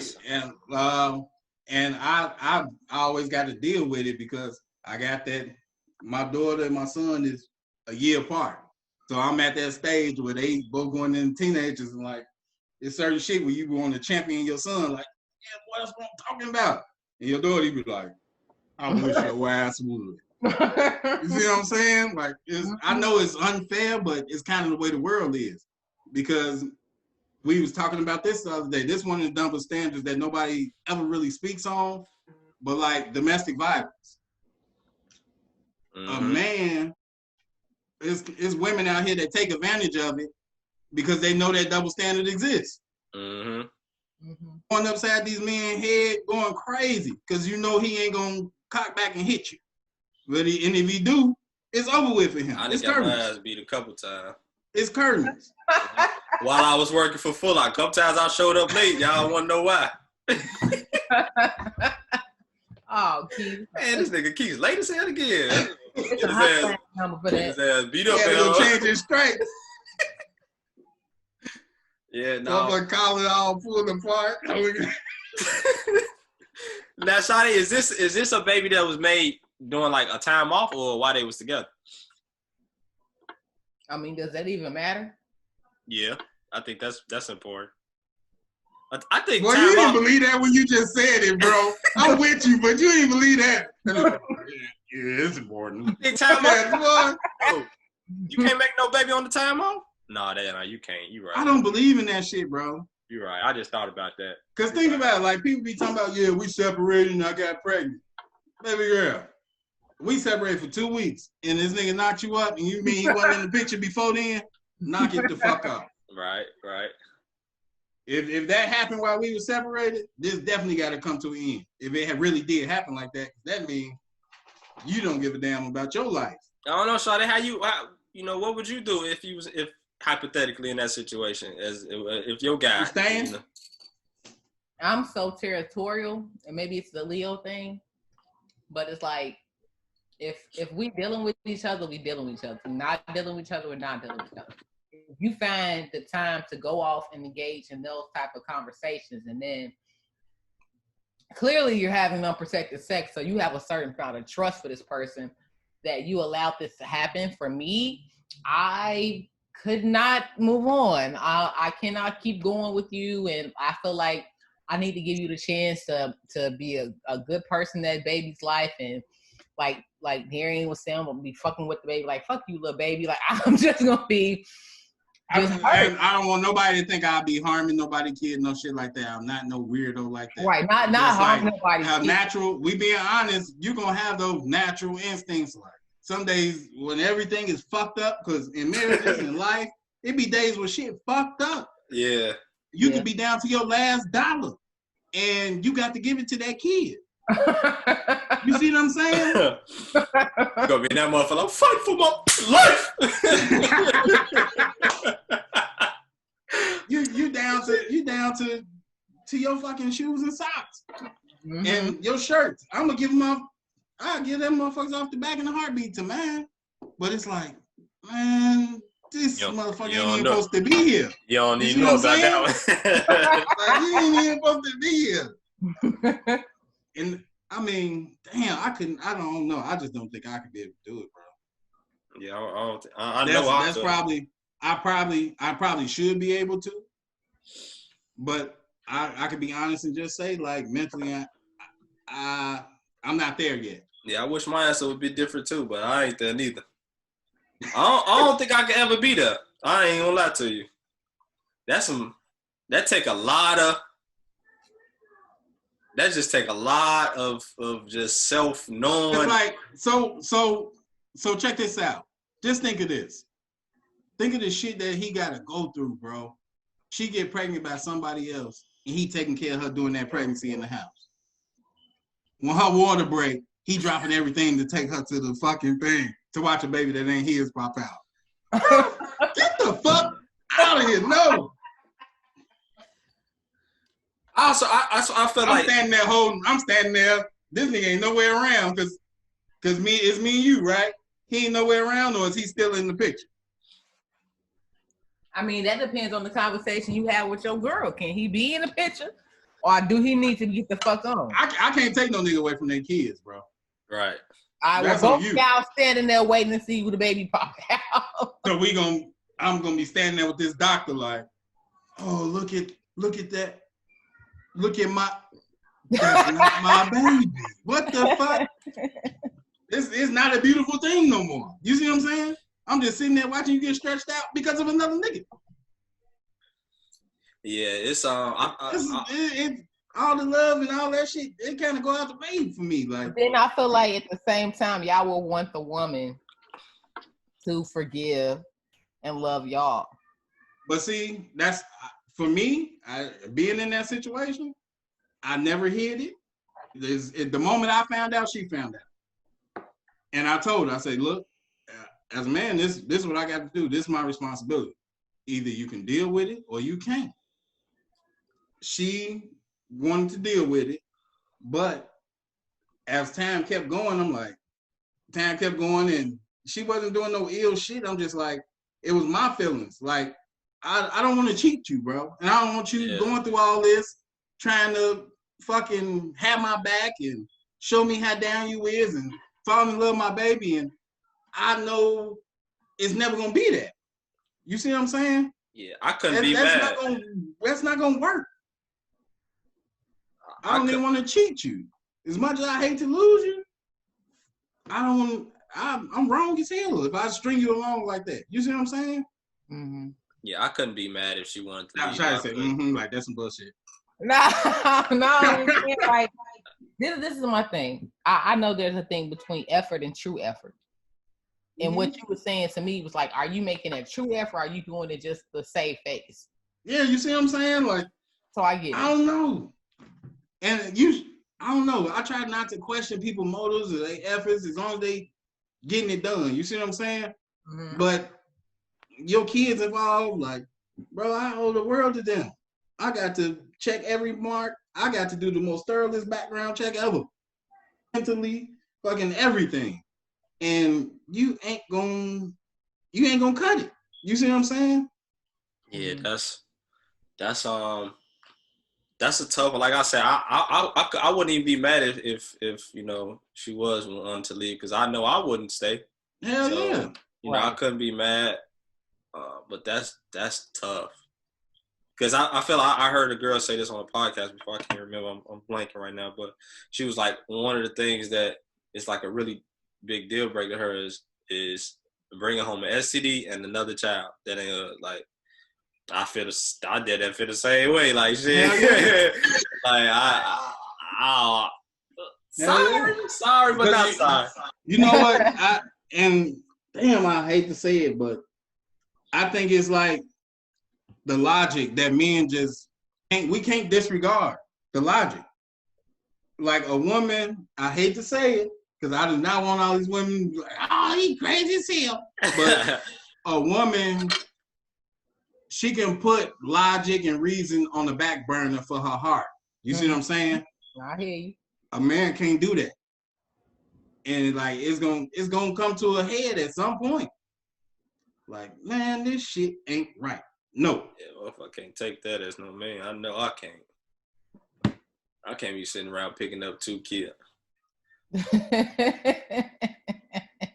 Man, like this, like even like say if like you had a boy with him and I stayed around with you and I'm just supposed to I don't know, bro. I'm supposed to take pride in molding him to be me and he ain't mad.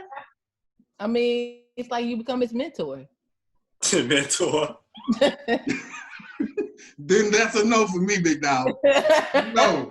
That's a big no. Big Brother, I ain't no mentor, no none of that. Program of America. No, because them relationships got boundaries. With your kids, it ain't no boundaries, bro. It is like mentally and communication ain't no boundaries. All this got to come down to really instill everything in your kid that you have to in this world. You gotta put your pride aside sometime, and I just don't think I would be able to invest myself in somebody else's kid in that fashion. Well, now, if it was an adoption or something like that, that's different. Because I signed up for adoption. Like, think of it as if you decided you're gonna be with this woman, then you have signed up for it. So right, that's what I'm saying. That's why I wouldn't sign up for it at all. Sorry, I wouldn't, bro. I feel you. Yeah, that's a tough one. Like I said, I'm signed out on that one. I'm shit, man. Sayonara. You know, we done had a lot. These 11, 12 years been good. However long it's been. I'm gonna be broken, bro. Dynasty. I'm gonna be hurt. They done broke up to one of the greatest dynasties in his yard, and shit. Shit, just. And then it's like, it's also them double standards again, where like men are held on to like this standard, like you supposed to be impenetrable. You see what I'm saying? And then just to your family, like all family gatherings and shit, like Darian walking in with this, hold on, y'all, open up the door, I'm pulling up. I'm finna bring in James Baby. What are you talking about? Yeah, they gonna be frying your ass at the bro. It ain't even about them frying me. I don't give a fuck what nobody say. It's just like, you know how fucking stupid I look, and how much of a, I don't know, bro. I can't do it. I don't know. I can't do it. And maybe I done let society put that in my head that I can't do it. I don't know. But I just know, I can't do this shit, bro. Maybe I'm too shallow of a person. I don't know. I know my ego. Like I said, man, But that shit curtains, bro. Yeah, good luck. It's over with. Hey, you need anything, you could call me. Shut up. No, I don't even want that. On the day-to-day, hell no, bro. Them days when your whole family and everything behind.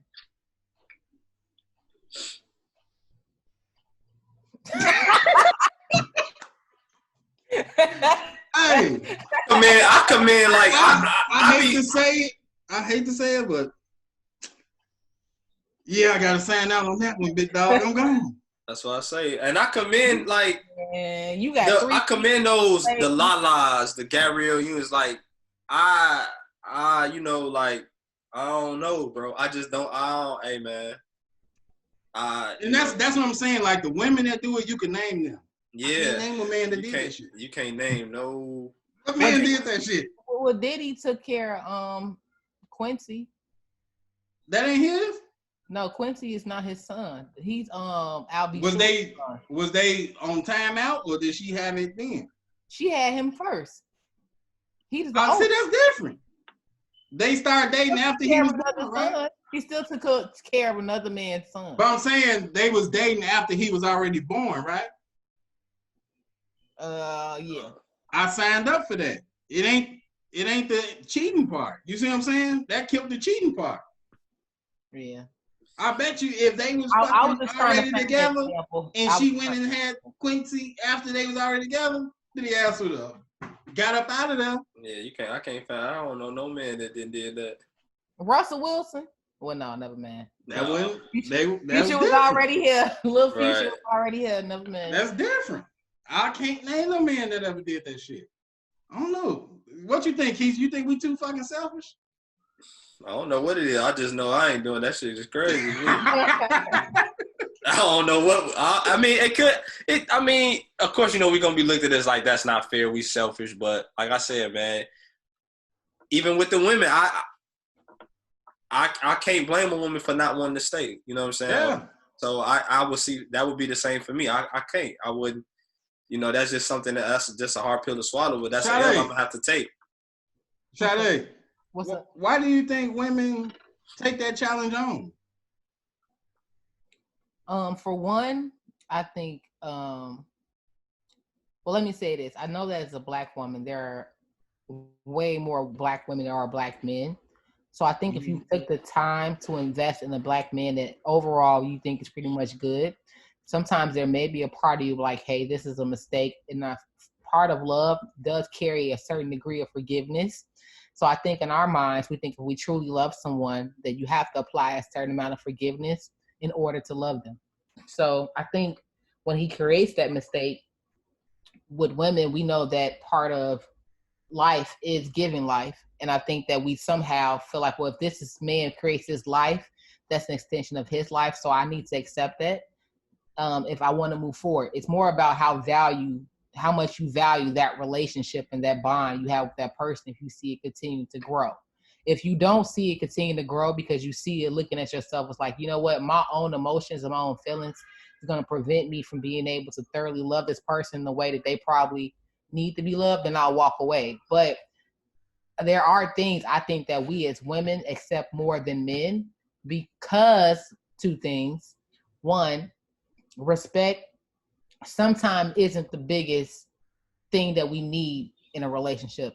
I think love sometimes for women is more greater than respect.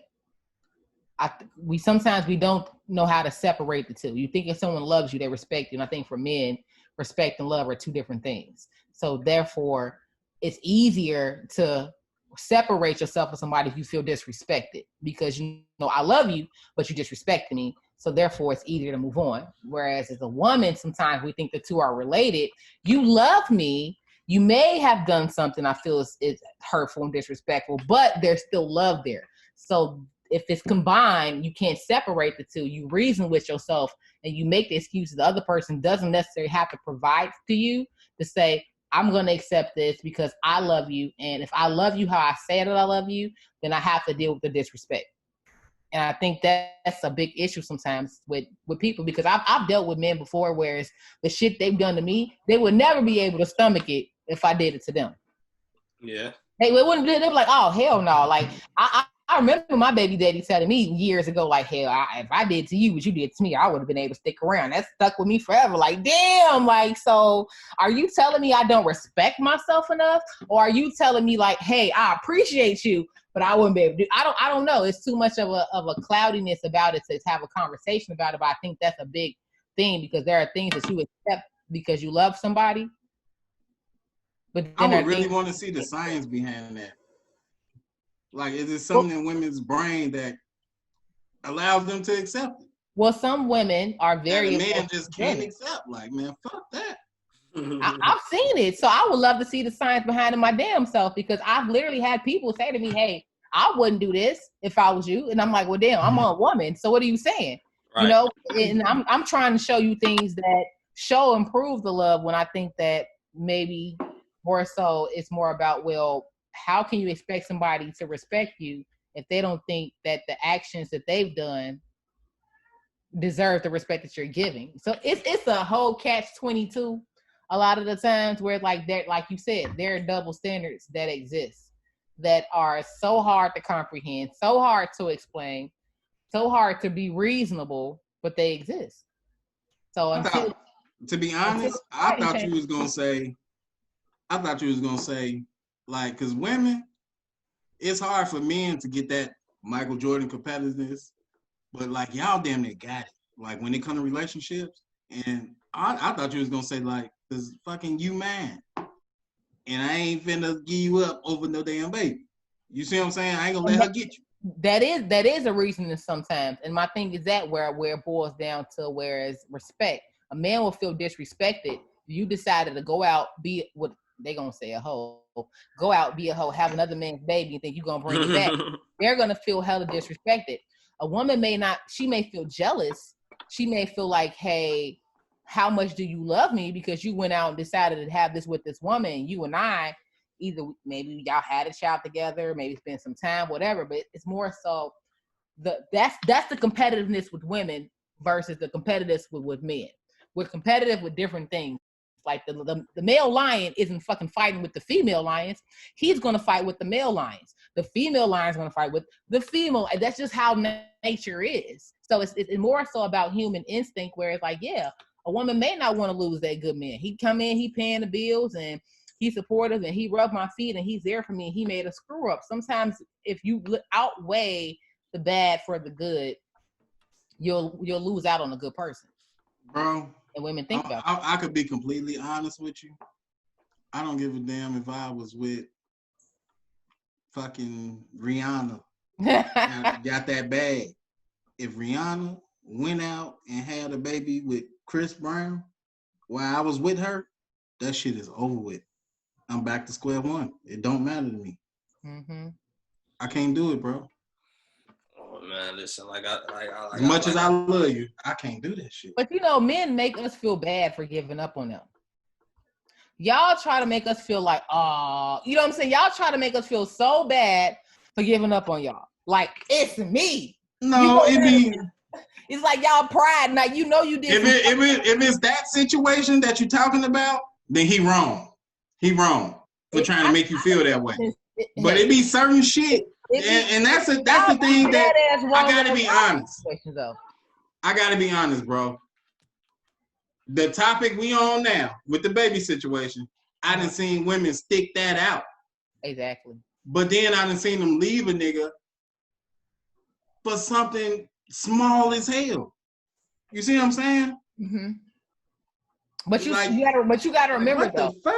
It depends on if you're dealing with a lot of little situations. Sometimes add up to a big.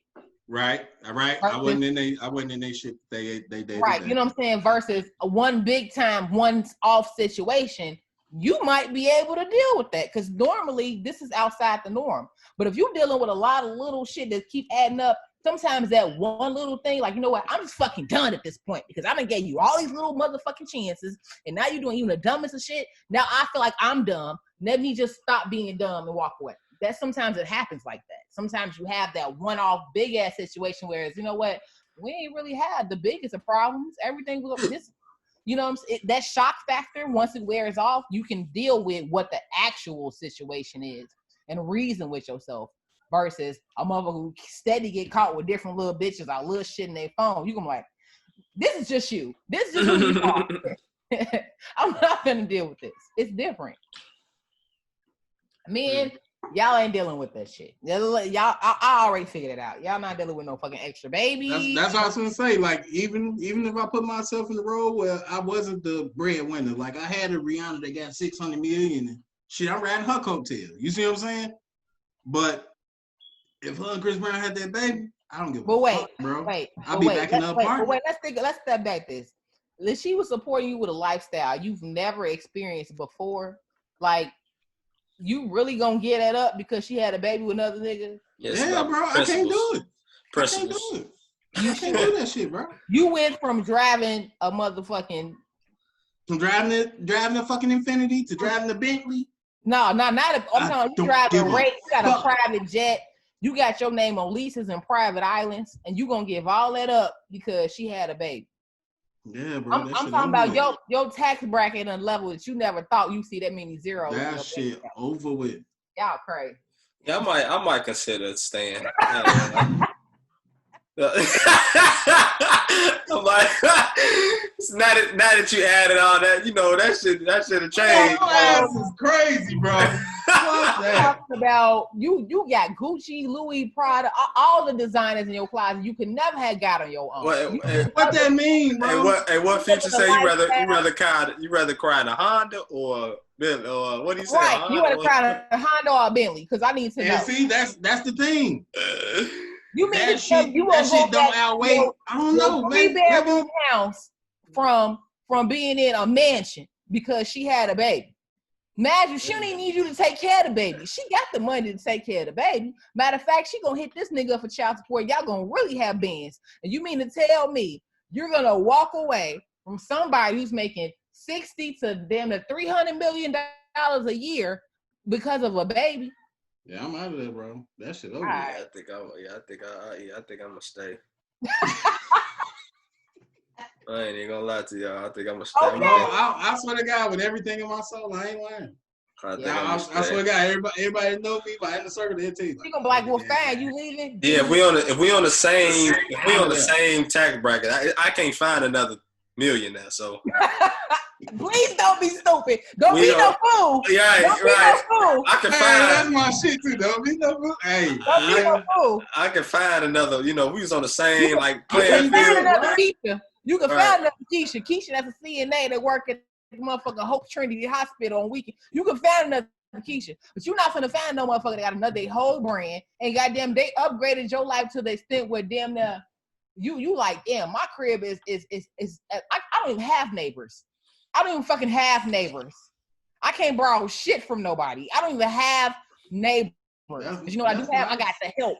I got help. I got butlers. I got people. I got a personal chef, a personal trainer. I got a personal stylist. I'm going to award shows. I'm motherfucking got investments. I'm building my stocks up. I'm building my credit score up. And you mean to tell me I'm gonna leave this bitch because she wouldn't had a one night stand with a nigga because we got into an argument and now we got a baby? Boy, I love the fuck out of that baby. Yeah, no, go ahead. Yeah, go. Yeah, I'm out of there, bro. Because look. All that shit is gonna come to an end, bro. At the end of the day, we all leaving this world the same. Hey, how the fuck are people gonna remember you? I like to live good while I'm here. What if Oprah just go and tell Statman, like, you can't, I know you can't tell me shit. And first of all, if I want to go have this baby, I can. I know you're going to be here when I get back. He going to be like, Oprah, you go on here. You playing. No, I'm going to be here. No, bro. He putting up more of the fight than that. Bro, you got to think about it. I don't know, maybe because I think about that shit so much. Like, you got 2 days. The one you come in the world, the one where you leave, and you got that dash in the middle of your life. That dash means everything. Them cars, that shit don't mean shit if I just took all that shit laying down. Like, you see what I'm saying? See, you so perceived about looking weak versus being strong in your economy. See, I know Statman and lived his best life, though. I ain't gonna lie to you, bro. But look at that. Now look, when he check out of here, he gonna be the biggest fucking meme you ever seen. You know the internet gonna go crazy. You think I'm gonna give a fuck about what people say? I'm not here. I'm not even here to hear it. Bro, I don't give a fuck. So you don't give a fuck about your legacy, huh? Let me tell you something. People in 100 years ain't nobody gonna give a unless I done did some major changes and shit. They don't know the fuck my meme was 100 years from now. Do we got fucking memes? You got legacy. It's always gonna be somebody that know you, remember you, talked about you. Let me take you got family members that died a long ass time ago, and somebody gonna bring them up. What's your favorite favorite George Washington meme? You can't name one because after 100 years, some motherfuckers ain't even here no more to tell you about the times. When you're here, you got to make the most of what you're doing while you're here, right? Because you can't take none of this with you. I feel you can't take none of this with you. But while you're here, if you're in a situation where you developed a relationship with somebody and they make that mistake, and what you got is good, you're gonna leave what's going. You're gonna go to a studio apartment from a mansion. You gotta be dumb. I am though. They said they sorry. Your pride is gonna leave you by yourself. That's fair. Try to leave by yourself. If that's the situation, fuck that. Yeah, bro. I think I'm going ahead and. I know your ass. Yeah, Food for Thought podcast is on CNN, brought to you by Rihanna's baby. Looking there. I'm gonna be right on that motherfucker. Yeah, I'm gonna be holding him too. Shit, fuck on, man. I can't do it, bro. This little nigga real, he crazy, I can't do it. Well, your mama crazy. Go get your mama real quick, boy. No, I can't lay that down, but I feel like if you had the access to everything I've described, I think that'd change it. I think your perception of it would change. If I opened up my Bank of America and that motherfucker said 150, you gonna be like, you know what? This baby ain't that bad. That little baby. You go ahead and make all the babies you want, baby. I don't give a fuck, man. What you doing? I'll withdraw her ass and be gone. Yeah, you heard what Jay Cutler told his girl. He told her, you need to go get a job. Hey, that nigga was our quarterback for 10 years, and that's the most I ever liked his ass. Man. What the fuck? She told his ass, And that's crazy that she had the audacity to tell this man get up and do something. Bro, people don't understand professional athletes. And we all look at their ass like, oh, they just had a talent and took off. Bro, them people been working on this shit since they were 7 years old. That's why their career life expectancy is so short. That man been working on that shit since he was 5, 6 years old. He got to retire at fucking 32. That man made over $300 million. And you gonna tell him get the fuck up off the couch? Girl, I got enough money that I work my ass off so hard I can sit on this motherfucker for the rest of my life if I wanted to. And you still gonna be taken care of. Who the hell she think she is? That sense of entitlement, bro. How the fuck do you even? She thought she was gonna get that show without him? What the fuck she was on? Laguna Beach or some shit like that? Yeah. Don't nobody remember her from that. The whole show, the only reason people tune in is for him to say some ignorant shit. He seized all those accounts. He froze all yeah, girl, he got me fucked up. Put a freeze on all that shit. I just want you to get off the couch and do something. Girl, sit the fuck up. That bullshit ass show. You got that show from Marrying Me. Yeah, that was the most gangster shit I ever heard Jay Cutler do. You've been listening to a lot of You've been listening to a lot of Future. Yeah. He belong to the streets. Even listen to a lot of Future, man. But man, this has been a joy, man. Bro, man, we definitely gonna have you back on, man, with the big dog. Whenever. when he done bullshit. It's like yeah, man. Yeah, big dog out there, man, with them cornfields. Yeah, he out there. He's Scott Burrell, his ass on his Dennis Rodman, I guess. Right. He on this Dennis Rodman. That's all I'm gonna say. He on this Dennis Rodman shit. But yeah, man, it's been a pleasure. It's been a joy, bro, having you on, man. You always come through kicking with us, man. Man, you know what? I say I gotta get on here every chance I can before I can't afford y'all. Oh yeah. Yeah, man. We appreciate that, man. We definitely y'all blowing up, man. Yeah, man. We definitely appreciate you coming through. Thanks for having me. Thanks for kicking it with me, Sade. Really made me just. No, now that this shit over with, I'm finna be sitting here like, could I really deal with that? I'll tell you what. Right. So you gonna be like, no, this shit ain't that bad, I guess. Right. I'm kicking that fort over. You see all them zeros in your Bank of America. You ain't gonna be like, fuck that shit. All right, cool. I'll kick it, shorty. Gee, thanks, Ray Ray. Piss me off. That's gonna piss me off. Yeah, give them your handles and everything, bro, where they can reach you at, man. Let them know. DHaywood.sales Chicago, Corona Realty Group Inc. D Haywood at Corona Realty Group Inc.com. Phone number 773-510-3718. Hey, the again, irony in that. 773-510-3718.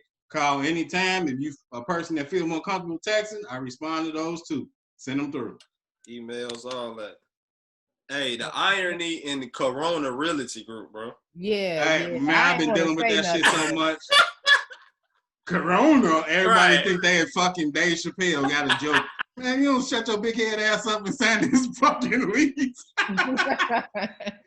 Right. I can say that because I tell they ass in person, man, shut the fuck up and sign these papers. Right. You got me fucked up, dude. We've been here a long time. We're going to be here a long time when that shit gone. Exactly. Oh, man, but that shit definitely been something else. Yeah, I already know. Experience in itself. You never know the shit that people do. Mm-hmm. Like our website, people that went on the website typing like, "Are you responsible for this?" Right. Y'all did it. You can't be. You couldn't really think that shit. Right. You got to be trying to. They say what a right. What the fuck? They talking about what a coincidence, huh? They like, man. No. Yeah, that shit crazy, bro. But I definitely love being on here. Man, we appreciate you being on, bro. Oh, definitely. Now, you know, you're going to come on again, man, in the next few months. You know, you got my word on that. You know, like I said, I be having to get my people on, man. You know, the ones that been rocking with us. So, for sure. Put me on one of them days when y'all get heated, man. Y'all got the heated topics. Oh, yeah. That'd be. I'm with it. Yeah, that's coming too. I'm gonna try and take us out in my Detroit. Yeah, take us out. Take us out. I'm trying to sound. I'm trying to. All right, yeah, it's the Food for Thought podcast. You got your boy Marquise, the chef, always whipping up those hot questions. We got D Money, aka Darian Haywood, the motherfucking closer of the year. Okay, there we go on the podcast, and we appreciate y'all for listening. Check out the new podcast coming out on Tuesdays. If you're not listening, then you missing hella shit, so you might as well tune in. Yeah, right, but I appreciate y'all for listening though. We definitely do, man. Love y'all. All right, y'all. Peace and grease. Bye.